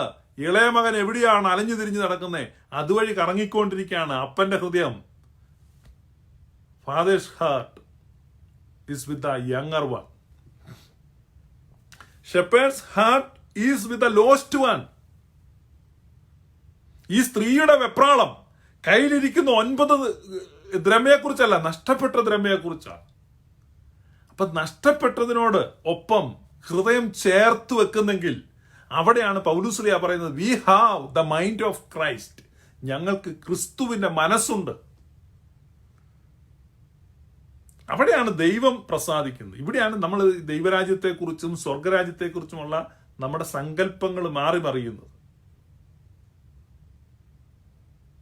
കർത്താവിന് പ്രിയപ്പെട്ടവർ, നാളെ മുതൽ നിങ്ങൾ വഴിയെ നടക്കുന്ന ആളുകളെ കാണുമ്പോൾ, പാപികളെ കാണുമ്പോൾ, ദൈവ ദൂഷണം പറയുന്നു എന്ന് നമ്മൾ ചിന്തിക്കുന്നവരെ കാണുമ്പോൾ, ചുങ്കക്കാരെ കാണുമ്പോൾ, വേശ്യമാരെ കാണുമ്പോൾ നമ്മൾ പറയണം, എൻ്റെ കർത്താവിൻ്റെ പ്രിയപ്പെട്ടവർ. ബുദ്ധിമുട്ടല്ലേ? പക്ഷെ എൻ്റെ കർത്താവിൻ്റെ പ്രിയപ്പെട്ടവരാണ് ഇവരെന്ന് എപ്പോൾ നിങ്ങൾക്ക് റിയലൈസേഷൻ വരുന്നോ അപ്പോഴാണ് നിങ്ങൾക്ക് പൗലോസ്ലീഹ പറഞ്ഞതുപോലെ now we have the mind of Christ. Until then no you possess a mind of Pharisees. നിങ്ങളെക്കാൾ അയോഗ്യനായിട്ടും കുറവുള്ളവനായിട്ടും ഈ ലോകത്ത് ആരെയെങ്കിലും നിങ്ങൾ കാണുന്നുണ്ടെങ്കിൽ നിങ്ങൾക്കൊരു പരീശന്റെ മനസ്ഥിതിയാണ്, ശാസ്ത്രിയുടെ മനസ്ഥിതിയാണ്, മൂത്ത മകന്റെ മനോഭാവമാണ്, എൽഡർ സൺ, ചേട്ടന്റെ മനസ്സാണ്. ഇന്ന് അനേക പള്ളികളിലെ ആളുകൾ ചേട്ടന്റെ മനസ്സുള്ളവരാണ്. ക്രിസ്ത്യാനികളിൽ പലർക്കും ചേട്ടന്റെ മനസ്സാണ്, അപ്പന്റെ മനസ്സല്ല. പല സഭകളും ചേട്ടന്റെ വീടാണ്, അപ്പന്റെ വീടല്ല. ചേട്ടന്മാരെ ആവശ്യമില്ല, ദൈവരാജ്യത്തിൽ അപ്പന്മാരെയാണ് ആവശ്യം. അതാണ് പൗലോസ് പറഞ്ഞത്, നിങ്ങൾക്ക് പിതാക്കന്മാർ കുറവാണ്, ഗുരുക്കന്മാർ ഒത്തിരിയുണ്ട്. ഭയങ്കര പഠിപ്പീല. ഗുരുക്കന്മാരാണ് കണ്ടമാനം, എല്ലാം സാറുമാരാ. പിതാക്കന്മാർ കുറവാണ്. ഒരു പിതാവാകുവാൻ നമുക്ക് പ്രാർത്ഥിക്കാം, കർത്താവ് കരുണ ചെയ്യണമേ, അങ്ങയുടെ ഹൃദയത്തെ മനസ്സിലാക്കാൻ എന്നെ സഹായിക്കണമേ, ഒരു പിതാവിന്റെ ഹൃദയമുള്ളവനായി മാറ്റണമേ. ഒരു നീചപാപിയെയും നമ്മൾ അധമനായിട്ടോ അസ്പൃശ്യനായിട്ടോ അകന്നവനായിട്ടോ അന്യനായിട്ടോ കാണുന്നില്ല. കർത്താവിന്റെ പ്രിയപ്പെട്ടവരായിട്ട് കർത്താവ് പറയും, അവരൊക്കെ എൻ്റെ ആളുകളാണ്. കർത്താവിന്റെ ആളാണെന്ന് നമുക്കെന്താ കുഴപ്പം? നിങ്ങൾ ചിന്തിക്കുന്ന പോലെ കർത്താവിനെ ചിന്തിക്കത്തില്ല. നിങ്ങളുടെ കളത്തിനകത്ത് കർത്താവിനെ കിട്ടത്തില്ല. അവരെ കാണും കർത്താവ് തോളെ കൈയിടും. അത് നിങ്ങൾ മനസ്സിലാക്കിക്കോ. അവർ ചുങ്കക്കാരും വേശ്യകളും പാപികളും ഒക്കെയാണെന്ന് പറഞ്ഞ് അകറ്റി നിർത്തി. പക്ഷെ ദൈവപുത്രൻ ഭൂമി വന്നപ്പം അവരോടുകൂടിയായിരുന്നു കമ്പനി, അവരുടെ തോളെ പോയി കൈയിട്ടു. കർത്താവ് ഗ്യാരണ്ടി പറഞ്ഞു, നിങ്ങൾക്ക് മുൻപേ അവർ കയറുവന്നു. അടുത്തത് ആവർത്തന പുസ്തകം 5-ാം അധ്യായം 6 മുതൽ 22 വരെയുള്ള ഭാഗങ്ങളാണ്. ആവർത്തന പുസ്തകം 5-ാം അധ്യായം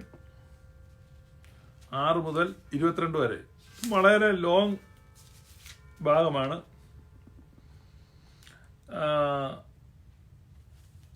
10 കൽപ്പനകളാണ്. ഞാനല്ലാതെ അന്യദൈവങ്ങൾ നിനക്കുണ്ടാകരുത്, വിഗ്രഹം ഉണ്ടാക്കരുത്, മീതെ സ്വർഗത്തിലെങ്കിലും താഴെ ഭൂമിയിലെങ്കിലും ഭൂമിക്ക് കീഴെ വെള്ളത്തിലെങ്കിലുള്ള യാതൊന്നിന്റെ പ്രതിമയരുത്, അവയെ നമസ്കരിക്കുകയോ സേവിക്കുകയോ ചെയ്യരുത്. നിന്റെ ദൈവമായ യഹോവ ഞാൻ തീക്ഷ്ണതയുള്ള ദൈവമാകുന്നു.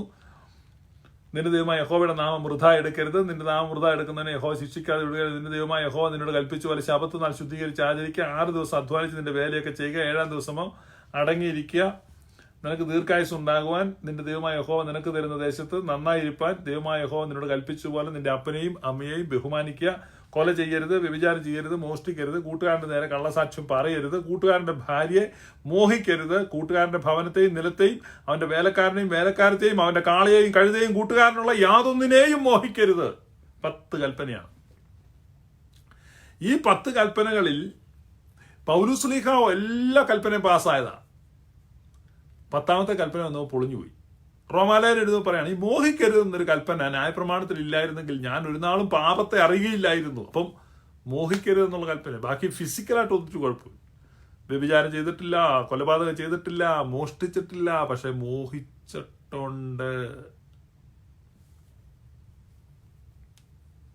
പോയില്ലേ?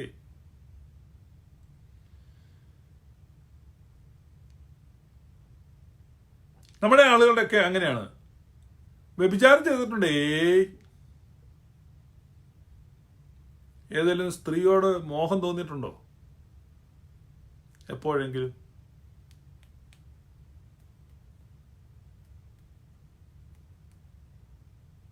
അവസരങ്ങളുടെ അഭാവമല്ല വിശുദ്ധിയുടെ അളവുകോൽ. നമ്മുടെ നാട്ടിൽ അങ്ങനെയാ.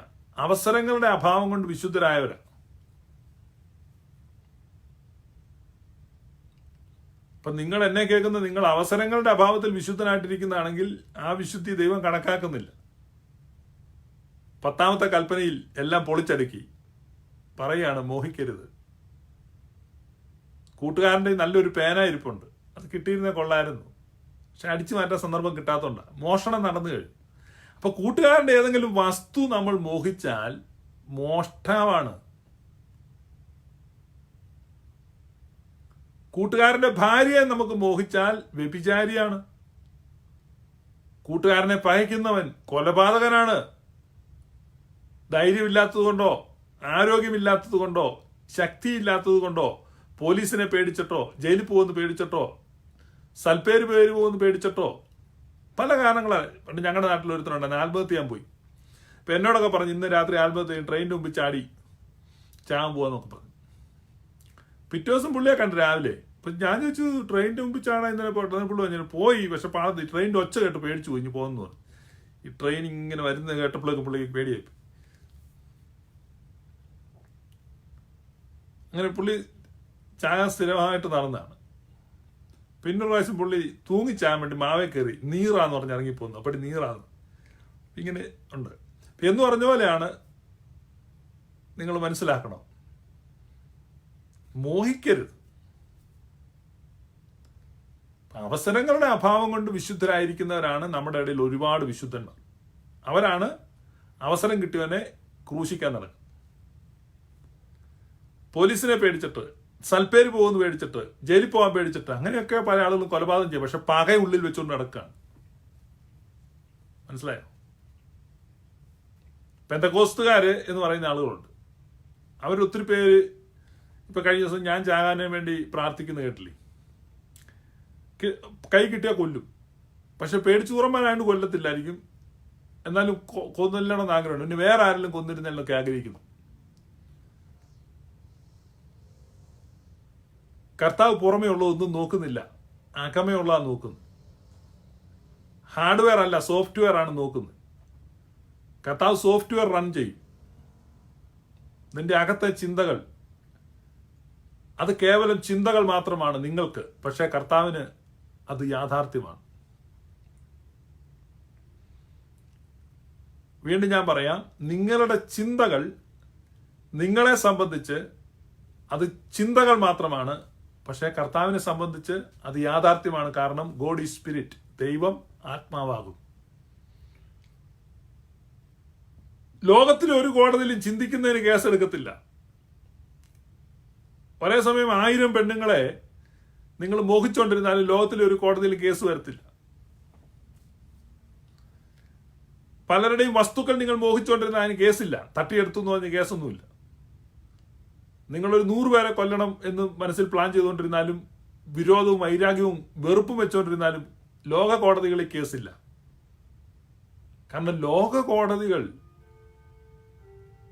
ഭൗതിക കോടതികളാണ്, സ്പിരിച്വൽ കോടതികളല്ല. ലോകത്തിന്റെ കോടതികളിൽ നിങ്ങളുടെ ചിന്തകൾ വെറും ചിന്തകൾ മാത്രമാണ്. പക്ഷെ ദൈവിക കോടതിയിൽ നിങ്ങളുടെ ചിന്തകൾ യാഥാർത്ഥ്യങ്ങളാണ്. അതാണ് കർത്താവ് വന്നിട്ട് പഠിപ്പിച്ചത്. അതാണ് പൗലോസ് ശ്ലീഹ റോമാക്കാർക്ക് എഴുതുമ്പോൾ പറഞ്ഞു, നീ മോഹിക്കരുതെന്നുള്ള കൽപ്പന ഇല്ലായിരുന്നെങ്കിൽ ഞാൻ ഒരു നാളും പാപത്തെ അറിയുകയില്ലായിരുന്നു. കാരണം തന്റെ ചിന്താ ജീവിതത്തിൽ മാത്രമാണ് തനിക്ക് പാകപ്പിഴകൾ സംഭവിച്ചിട്ടുള്ളതെന്ന് പൗലോസ് ശ്ലീഹ ഏറ്റുപറയുക. എന്നിട്ടാണ് 2 കൊരിന്ത്യർ 10-ാം അധ്യായത്തിൽ ഏതൊരു ചിന്തയെയും ക്രിസ്തുവിനോടുള്ള അനുസരണത്തിനായി ഞാൻ പിടിച്ചടക്കി, സങ്കല്പങ്ങളും വിചാരങ്ങളും ക്രിസ്തുവിന്റെ പരിജ്ഞാനത്തിന് വിരോധമായി പൊങ്ങുന്ന എല്ലാ ഉയർച്ചകളും ഇടിച്ചു കളഞ്ഞു. ഞങ്ങളുടെ പോരിന്റെ ആയുധങ്ങൾ ജഡീകങ്ങളല്ല, അത് ദൈവസന്നിധിയിൽ ശക്തിയുള്ള കോട്ടകളെ തകർപ്പാൻ കരുത്തുള്ള ആയുധങ്ങളാണ്. അതാണ് നോയിമ്പിന്റെ പ്രസക്തി. അവിടെ ചിന്താജീവിതം വിശുദ്ധമാക്കുക. അതാണ് വിശുദ്ധിയുടെ പടവ് എന്ന് പറയുന്നത്. വിശുദ്ധി ചിന്തയിലാണ്, അല്ല പ്രവൃത്തിയിൽ. ഇപ്പൊ പ്രവൃത്തിയിൽ ഇളയ മകൻ എന്ത് ചെയ്തു? വ്യഭിചാരം ചെയ്തു, ചൂതാട്ടം നടത്തി, പണം നശിപ്പിച്ചു. മൂത്ത മകൻ അതിനേക്കാൾ വലിയ കൊടിയേറ്റമൊക്കെ നടത്തി, മനസ്സിലാന്ന് മാത്രം. ഇളയ മകൻ കൊടിയേറ്റ് നടത്തുമ്പോൾ മൂത്ത മകൻ ഇവിടെ ആറാട്ട് നടത്തുകയായിരുന്നു, പക്ഷേ മനസ്സിലാന്ന് മാത്രം. അതുകൊണ്ട് മനസ്സിൽ വെടിപൊട്ടിച്ച് ഒത്തിരി വിശുദ്ധന്മാർ നമ്മളെ കേൾക്കുന്നുണ്ട്. ഒരുപാട് പുണ്യവാളന്മാരുണ്ട്, ഗ്ലോറിയസ് ഗോസ്പലിനെ പരിഹസിക്കുന്നവരും വിമർശിക്കുന്നവരും. നിങ്ങൾക്ക് ഇതുവരെയും കർത്താവിന്റെ സുവിശേഷം എന്താണെന്ന് മനസ്സിലായിട്ടില്ല. അത് മനസ്സിലാക്കാൻ ഇത് 2-ാമത്തെ ഭാഗം വരികയാണ്. ഇതാ 10 കൽപ്പനകൾ. ഞാനല്ലാതെ അന്യ ദൈവങ്ങൾ നിനക്കുണ്ടാകരുത്. എത്രയോ ദൈവങ്ങളാണ് മനുഷ്യർക്ക്. പ്രാർത്ഥിക്കാനിരിക്കുമ്പം യേശു എന്നൊക്കെ പറയുന്നത് അതല്ല. ദൈവങ്ങൾ ദൈവത്തിന്റെ സ്ഥാനത്ത് പലതിനെയും വെക്കുകയാണ്. വിഗ്രഹാരാധനയായ ദ്രവ്യാഗ്രഹം, പണം സമ്പാദിക്കാനുള്ള വ്യഗ്രത, വിഗ്രഹാരാധനയാണ്, അന്യദൈവമാണ്.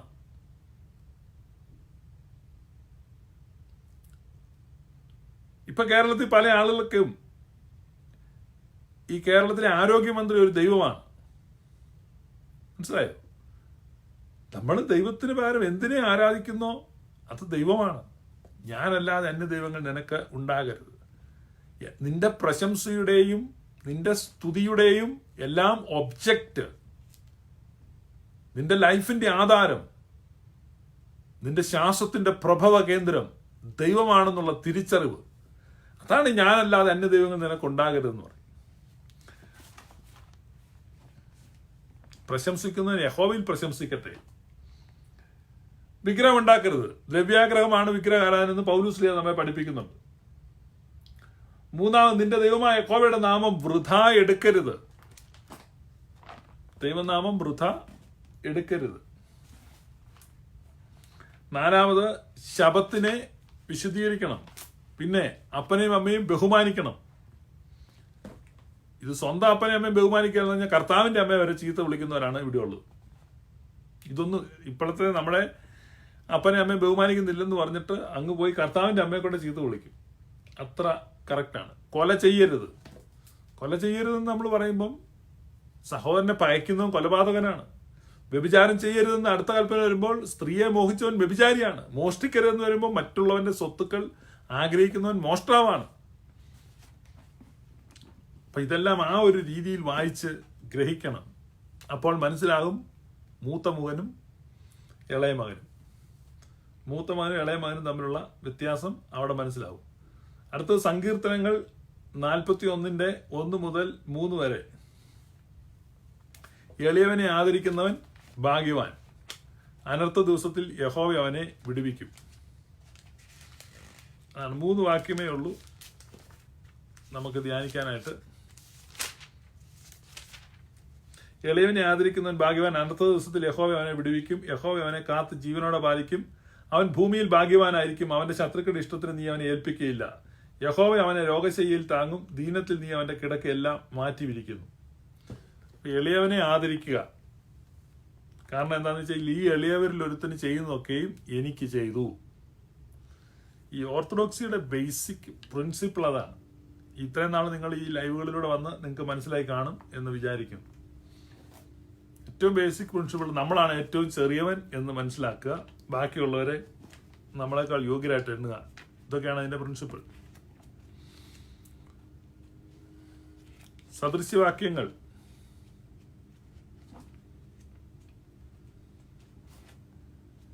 22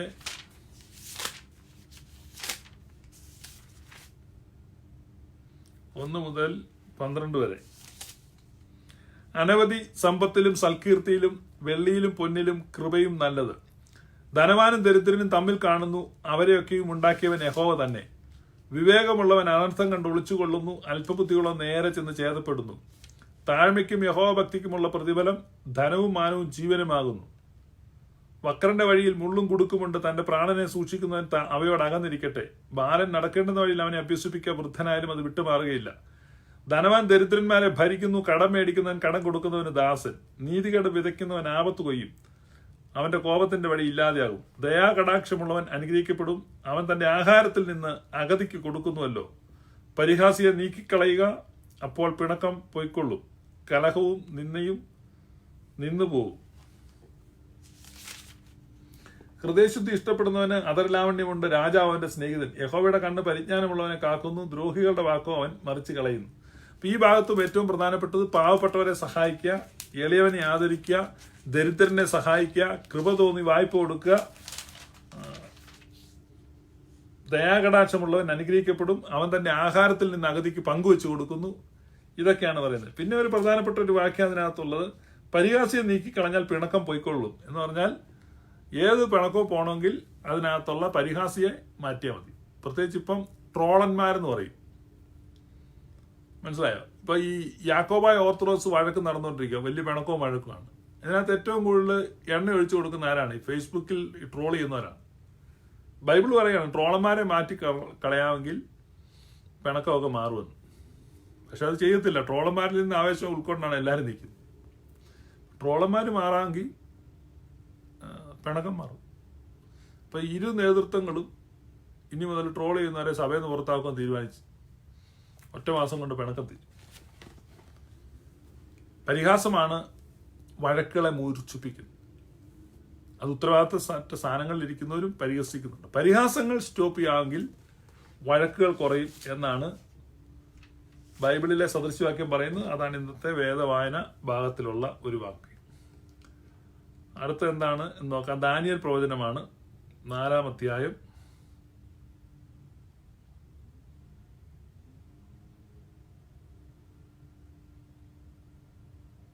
ദാനിയേൽ പ്രവചനം 4-ാം അധ്യായം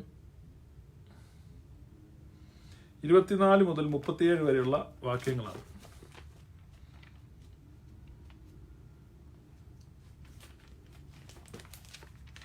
ദാനിയേൽ പ്രവചനം 4-ാം അധ്യായം.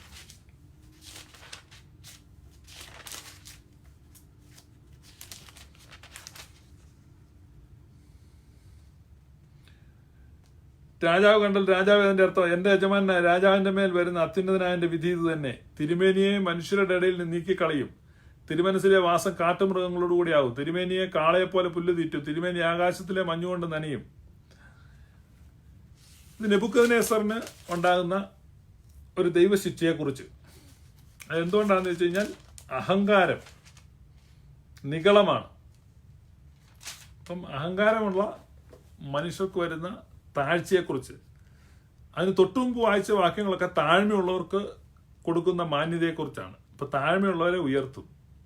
അപ്പൊ ആ ഭാഗം നിങ്ങൾ വായിച്ച് ധ്യാനിക്കുക. അതിൽ നമ്മൾ മനസ്സിലാക്കേണ്ടത് താഴ്മയുള്ളവരായിരിക്കുക എന്നുള്ളതാണ് ഏറ്റവും പ്രധാനപ്പെട്ട കാര്യം. അടുത്തത് അപ്പോസ്തലപ്രവൃത്തി 5:35 മുതൽ 41 വരെ.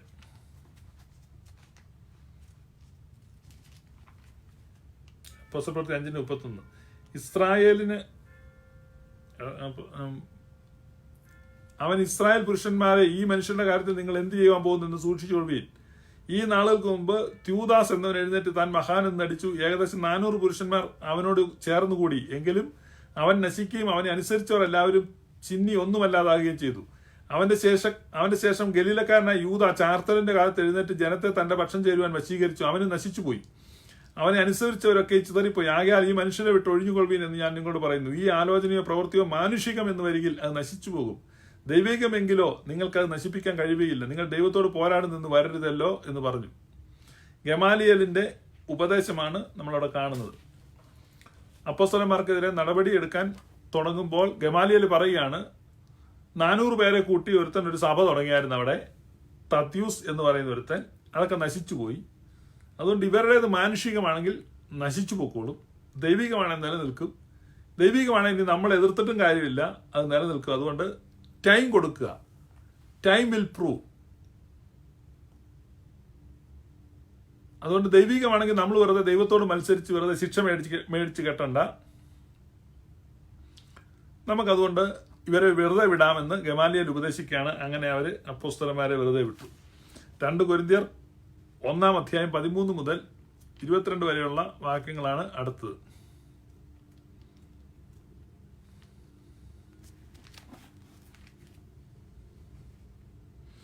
ഇപ്പൊ ടൈമാണ് നമ്മളെ പ്രൂവ് ചെയ്യേണ്ടത് എന്നാണ് ഗമാലിയേൽ പറയുന്നത്. ടൈം.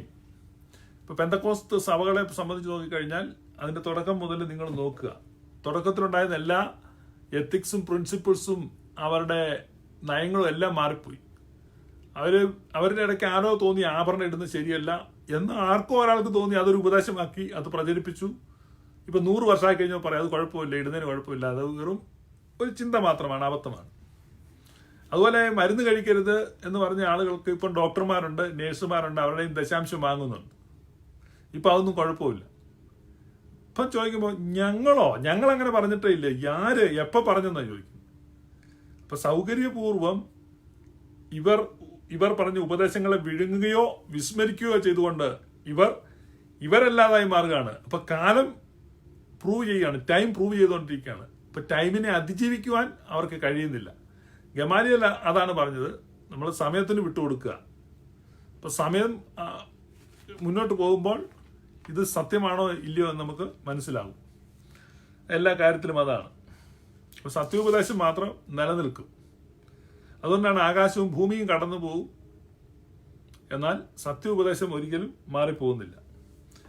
അടുത്തത് അപ്പോസ്തലനായ പൗലോസ് കൊരിന്ത്യർക്ക് എഴുതിയ 2-ാം അധ്യായം 13 മുതലുള്ള വാക്യങ്ങൾ വായിക്കണം.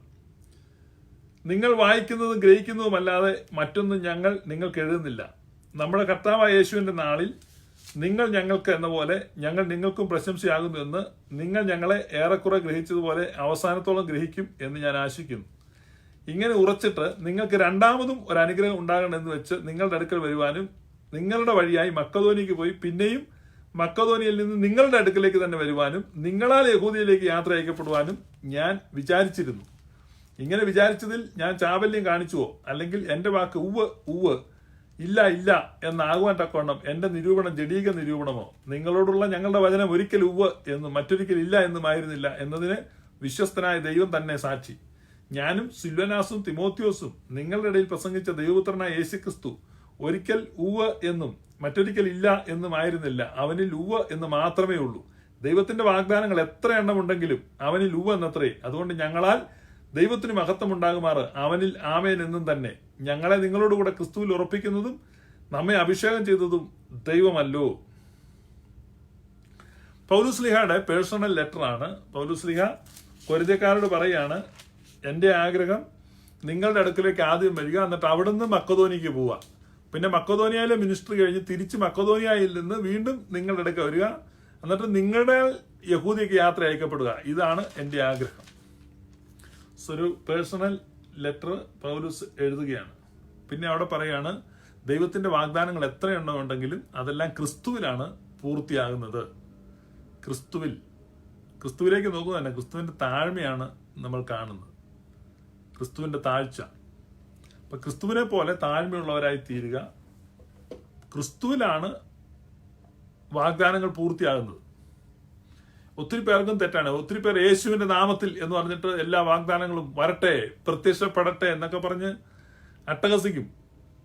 ഇപ്പൊ കഴിഞ്ഞ ദിവസം കൊറോണ മാറാൻ വേണ്ടിയുള്ള ഒരു പ്രാർത്ഥന ഞാൻ കണ്ടു, ഒരു വീഡിയോയിൽ. അത് ഓടറാ കൊറോണ, പോടറാ, ഓടറാ, ചാടറാ കൊറോണ എന്നൊക്കെ പറഞ്ഞ് കൊറോണയെ ശാസിച്ച് ബത്സിച്ച് ആട്ടി ഓടിക്കുകയാണ്. കൊറ. നമ്മൾ ദൈവസന്നിധി താഴ്മയോടെ പ്രാർത്ഥിക്കണം, വിനയത്തോടെ പ്രാർത്ഥിക്കണം. നമ്മുടെ കർത്താവായ യേശു ക്രിസ്തു അങ്ങനെയാണ് നമ്മളെ പഠിപ്പിച്ചത്. അപ്പൊ ക്രിസ്തുവിലാണ് ദൈവിക വാഗ്ദത്തങ്ങൾ ഉവ്വ് എന്ന് ആകുന്നത്. ക്രിസ്തുവിലാകുന്നത് ആ താഴ്മയിലാണ്. ക്രിസ്തുവിന്റെ ഭാവം നമുക്ക് ഉണ്ടാകുമ്പോഴാണ്. ഇതാണ് ഇന്നത്തെ വായനാ ഭാഗങ്ങൾ. That's it. അതിന് ശേഷം ഒരു ധനികനായ മനുഷ്യൻ യേശുവിന്റെ അടുക്കൽ വന്ന്, നല്ല ഗുരു, നിത്യജീവനെ അവകാശമാക്കുവാൻ ഞാൻ എന്ത് ചെയ്യണം എന്ന് ചോദിക്കുന്ന സുവിശേഷ ഭാഗവും ഇന്നത്തെ വായനയിലുണ്ട്. അത് നമ്മൾ കഴിഞ്ഞ ആഴ്ച ആ സെയിം സുവിശേഷ ഭാഗം ചിന്തിച്ചതാണ്, ധ്യാനിച്ചതാണ്. അതുകൊണ്ട് അത് ആവർത്തനം ഒഴിവാക്കുന്നു. സോ നമ്മൾ വായിച്ച വേദഭാഗങ്ങൾ നഷ്ടപ്പെട്ടു പോയ മകനെക്കുറിച്ച്, അല്ലെങ്കിൽ നഷ്ടപ്പെട്ട മകനെക്കുറിച്ചുള്ള ആ സ്റ്റോറിയാണ് ആദ്യം വായിച്ചത്. പിതാവ് എത്ര സ്നേഹസമ്പന്നനാണ് എന്ന് നമ്മൾ വായിച്ചു. രണ്ടാമത് 10 കൽപ്പനകൾ നമ്മൾ വായിച്ചു. എന്നാൽ ആ 10 കൽപ്പനകളിൽ ഇടറിപ്പോകാത്തവർ എന്ന് പറഞ്ഞാൽ ബോത്ത് വെയർ ലോസ്റ്റ്. വീട്ടിൽ താമസിക്കുന്നവനും അലഞ്ഞു പോയവനും ഒരുപോലെ നഷ്ടപ്പെട്ടവരാണ്. No difference. All have sinned and come short of glory. ഒരു വ്യത്യാസവുമില്ല. എല്ലാവരും പാപം ചെയ്ത് ഒരുപോലെ ദൈവ തേജസ് ഇല്ലാത്തവരായി തീർന്നിരിക്കുന്നു. സോ നമ്മൾ മനസ്സിലാക്കേണ്ടത്, I am not better than anyone. ഞാൻ ആരെയും കാൾ നല്ലവനല്ല. അതാണ് ഗ്രാജുവേഷൻ പോയിന്റ്. ഞാൻ ഗ്രാജുവേറ്റ് ചെയ്തിട്ടില്ല കേട്ടോ. ഞാനിപ്പോ ഇവിടെ നിന്ന് ലൈവിൽ ഇരുന്ന് എല്ലാ ദിവസവും വലിയ കാര്യം പറഞ്ഞുകൊണ്ടിരിക്കുക. പക്ഷേ I am not graduated yet. ഞാൻ നിങ്ങളെ പ്രബോധിപ്പിക്കുന്നെന്ന് മാത്രമേ ഉള്ളൂ. എൻ്റെ മനസ്സിൽ ഇപ്പോഴും ഞാൻ ചിലരെക്കാളൊക്കെ നല്ലവനാന്നൊരു തോന്നലുണ്ട്. മോശം ആളുകളെ എനിക്കറിയാം. പക്ഷേ എൻ്റെ റഡാറിൽ ഒരു മോശം ആൾ പോലും ഇല്ലാതെ വരുമ്പോഴാണ് ഞാൻ ഗ്രാജുവേറ്റ് ചെയ്യുന്നത്. ചില ബുദ്ധിമുട്ടാണ് എന്ന് പറഞ്ഞാൽ എൻ്റെ റഡാറിൽ ഇപ്പോഴും പാപികളുണ്ട്, കുറഞ്ഞവന്മാരുണ്ട്, വൃത്തികെട്ടവന്മാരുണ്ട്, എല്ലാം ഉണ്ട്. അത് ഓരോന്ന് അപ്രത്യക്ഷമാണ്. അവസാനം എൻ്റെ റഡാർ സ്ക്രീൻ മുഴുവൻ എംറ്റിയാണ്, ക്ലീനാണ്. ഒരു പാപിയില്ല, ഒരു ദോഷിയില്ല, എന്നേക്കാൾ കുറഞ്ഞ ഒരുത്തനുമില്ല. അതാണ് നിങ്ങളുടെ റഡാർ സ്ക്രീനിൽ എത്ര പേരുണ്ട്? ആരെങ്കിലുമൊക്കെ നിങ്ങളെക്കാൾ മോശമായിട്ട് നിങ്ങൾക്ക് അറിയാവോ? ഒരു പേപ്പർ എടുത്ത് നിങ്ങളുടെ നാട്ടിലുള്ള നിങ്ങളെക്കാൾ നല്ലവരും നിങ്ങളെക്കാൾ മോശവുമായ, ഒരു വശത്ത് നിങ്ങളെക്കാൾ നല്ല ആളുകളുടെ പേര് എഴുതുക, മറ്റേ വശത്ത് നിങ്ങളെക്കാൾ മോശമുള്ള ആളുകളുടെ, നിങ്ങളെക്കാൾ മോശമായ ആളുകളുടെ പേര് എത്ര പേരുകളുണ്ടോ അത്രയും നിങ്ങൾ സഞ്ചരിക്കേണ്ടിയിരിക്കും. നിങ്ങൾ അവരെക്കാൾ താഴെയാണെന്നും അല്ലെ അവർ നിങ്ങളെക്കാൾ ഭേദമാണെന്നും നിങ്ങൾ കണ്ടെത്തുക. ആ കണ്ടെത്തലിലാണ് നിങ്ങൾ നിങ്ങളെ കണ്ടെത്തുന്നത്. നിങ്ങളെ കണ്ടെത്താനുള്ള ആ യാത്രക്കിടയിൽ എപ്പോഴെങ്കിലും ഒക്കെ നിങ്ങൾ ദൈവത്തെ കണ്ടെത്തും. അവിടെയാണ് ദൈവത്തിന് നിങ്ങളെ കിട്ടുന്നത്. അപ്പോഴാണ് കർത്താവ് പറയുന്നത്, ഇത് നഷ്ടപ്പെട്ടവനായിരുന്നു, ഇതാ എനിക്ക് തിരിച്ചു കിട്ടിയിരിക്കുന്നു. ഇതാണ്, അല്ലാതെ രക്ഷിക്കപ്പെടുക, സ്നാനപ്പെടുക, ഇതൊന്നും അല്ല. നമ്മൾ ചിന്തിച്ച ലോസ്റ്റ് എന്ന് പറഞ്ഞാൽ അതാണ്. വീട്ടിൽ നഷ്ടപ്പെടാം. ലോസ്റ്റ് ഇൻ ദ ഹൗസ്, ആ കോയിൻ വീട്ടിലാണ് നഷ്ടപ്പെട്ടു. ലോസ്റ്റ് ഇൻ ദ വുഡ്സ്, കാട്ടിൽ നഷ്ടപ്പെട്ടു. പക്ഷെ നമ്മള് ആ ലിസ്റ്റിൽ ആരുമില്ല. ഇപ്പൊ എന്റെ റഡാർ സ്ക്രീൻ നോക്കുമ്പോൾ ആരെയും കാണുന്നില്ല. I cannot see even a single person who is inferior to me. I am not better than anyone. ഞാൻ ആരെക്കാളും നല്ലവനല്ല. അത് ചുമ്മാ വാവുകൊണ്ട് പറഞ്ഞാൽ പോരാ, അത് കൺവിക്ഷനോടുകൂടെ നമ്മുടെ ഹൃദയത്തിൽ ബോധ്യം വരികയാണ്. ആ ഒരു പോയിന്റിലേക്കുള്ളൊരു യാത്രയാണ് നമ്മുടെ സ്പിരിച്വൽ ജേർണി. അവിടെ എത്തിക്കഴിയുമ്പോൾ നമ്മൾ ദൈവരാജ്യത്തിലായി കഴിഞ്ഞു, സ്വർഗരാജ്യത്തിലായി കഴിഞ്ഞു, ക്രിസ്തുവിനോടുകൂടി ആയിക്കഴിഞ്ഞു. മനസ്സിലായോ? അതാണ് ആ കുരിശിൽ തൂങ്ങി കിടക്കുക. അപ്പൊ ദുഷ്പ്രവൃത്തിക്ക് വേണ്ടി ശിക്ഷിച്ചവനാണ് കിടക്കുന്ന കള്ളൻ. കർത്താവേ, നീ രാജ്യത്വം പ്രാപിച്ചു വരുമ്പോ എന്നെ ഓർക്കണമേ. ഞാൻ നിന്നെ പോലെയൊന്നുമല്ല. നീ കള്ളനാ, തെമ്മാടി, വൃത്തികേടെല്ലാം കാണിച്ചിട്ട് ഞാൻ ചെയ്യാത്ത കുറ്റത്തിനായി തൂങ്ങിക്കിടക്കുന്നത്, അറിയോ? നീ ഇപ്പൊ നമ്മളെ കണ്ടാൽ ഏകദേശം ഇരിക്കുന്ന വെച്ച് നീ കണ്ട ആളാകുന്നു. ഇപ്പൊ എനിക്ക് ഇച്ചിരി സാമ്പത്തികമായി ക്ഷീണം വന്നെന്ന് വെച്ച് നീ മറ്റടുത്ത് കിടന്ന് മറ്റൊരാളല്ലടാ, നിനക്ക് നാണല്ലടാ എൻ്റെ ഒപ്പം ഇരിക്കാൻ എന്നോട്.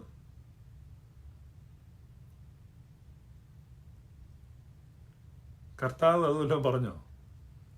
നീ തെറ്റ് ചെയ്തിട്ടാടാ ആണിയെ കിടക്കുന്നത്, ഞാൻ ഒരു തെറ്റും ചെയ്യാതെയാടാ.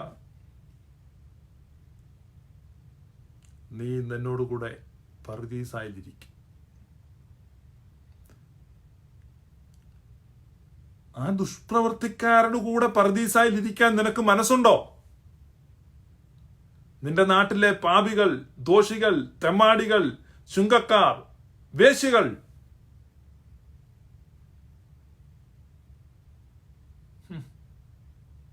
അതാണ് പറുദീസായുടെ വാതിൽ. അതാണ് കർത്താവ്, നീ എന്നോടുകൂടെ പറുദീസായിരിക്കും. അതിന് പ്രത്യേകിച്ച് അവർ നമ്മുടെ പ്രാർത്ഥനയ്ക്ക് വരണമെന്നും യൂണിഫോം മാറ്റണമെന്നും ഒന്നും നിർബന്ധിക്കണ്ട. നിങ്ങൾക്ക് മുന്നമേ അവർ ദൈവരാജ്യത്തിലാണ്.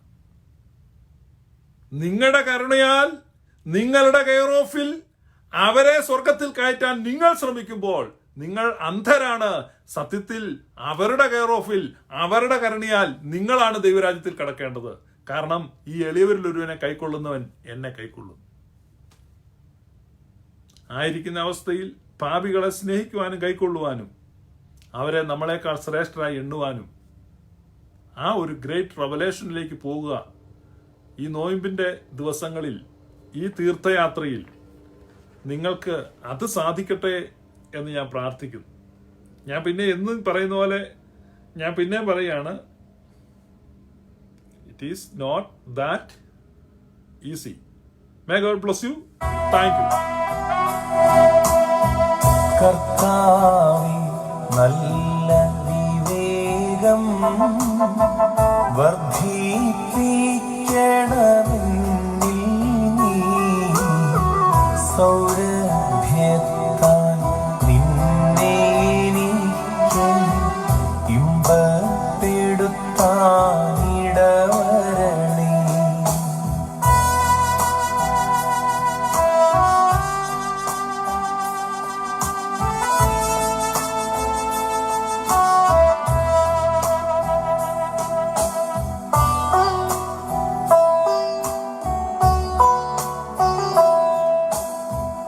ഐഹിക നേട്ടത്തിനു പകരം നിന്നെ സമ്പാദിപ്പാനും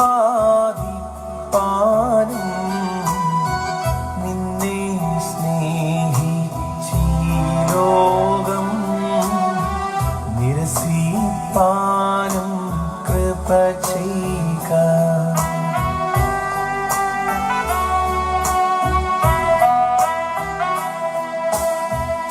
എന്നെ തന്നെ സന്നിധിയിൽ കാഴ്ചയണപ്പാനും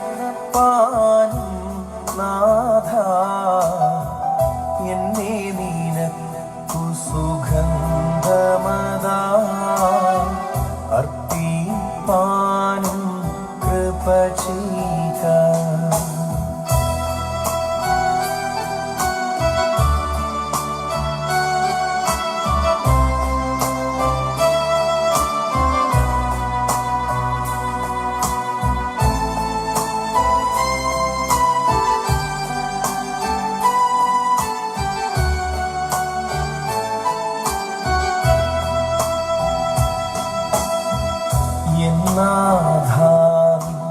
തിരുമുമ്പിൽ ആത്മശരീരമനസ്സുകളെ ശോഭ കലർന്ന വിളക്കുകളായി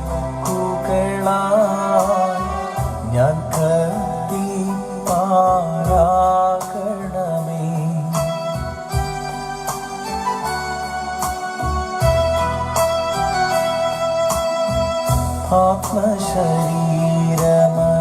ആത്മശരീരമനസ്സുകളാ എന്നുടെ തിരുമുൽ കാഴ്ചകളെ താതസുദാശ്വാസ പ്രദനേ അൻപോടു കൈ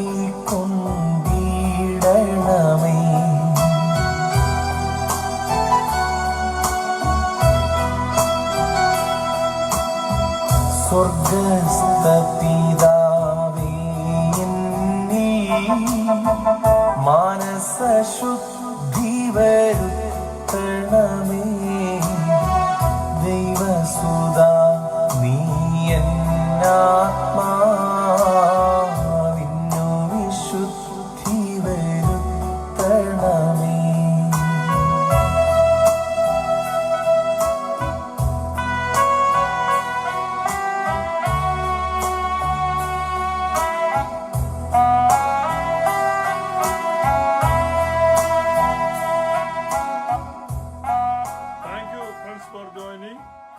ഇന്ത്യയിലുള്ളവർക്ക് ഗുഡ് നൈറ്റ്, അമേരിക്കയിലുള്ളവർക്ക് വെരി ഗുഡ് ഡേ വിഷ് ചെയ്യുന്നു. May God bless you. Thank U.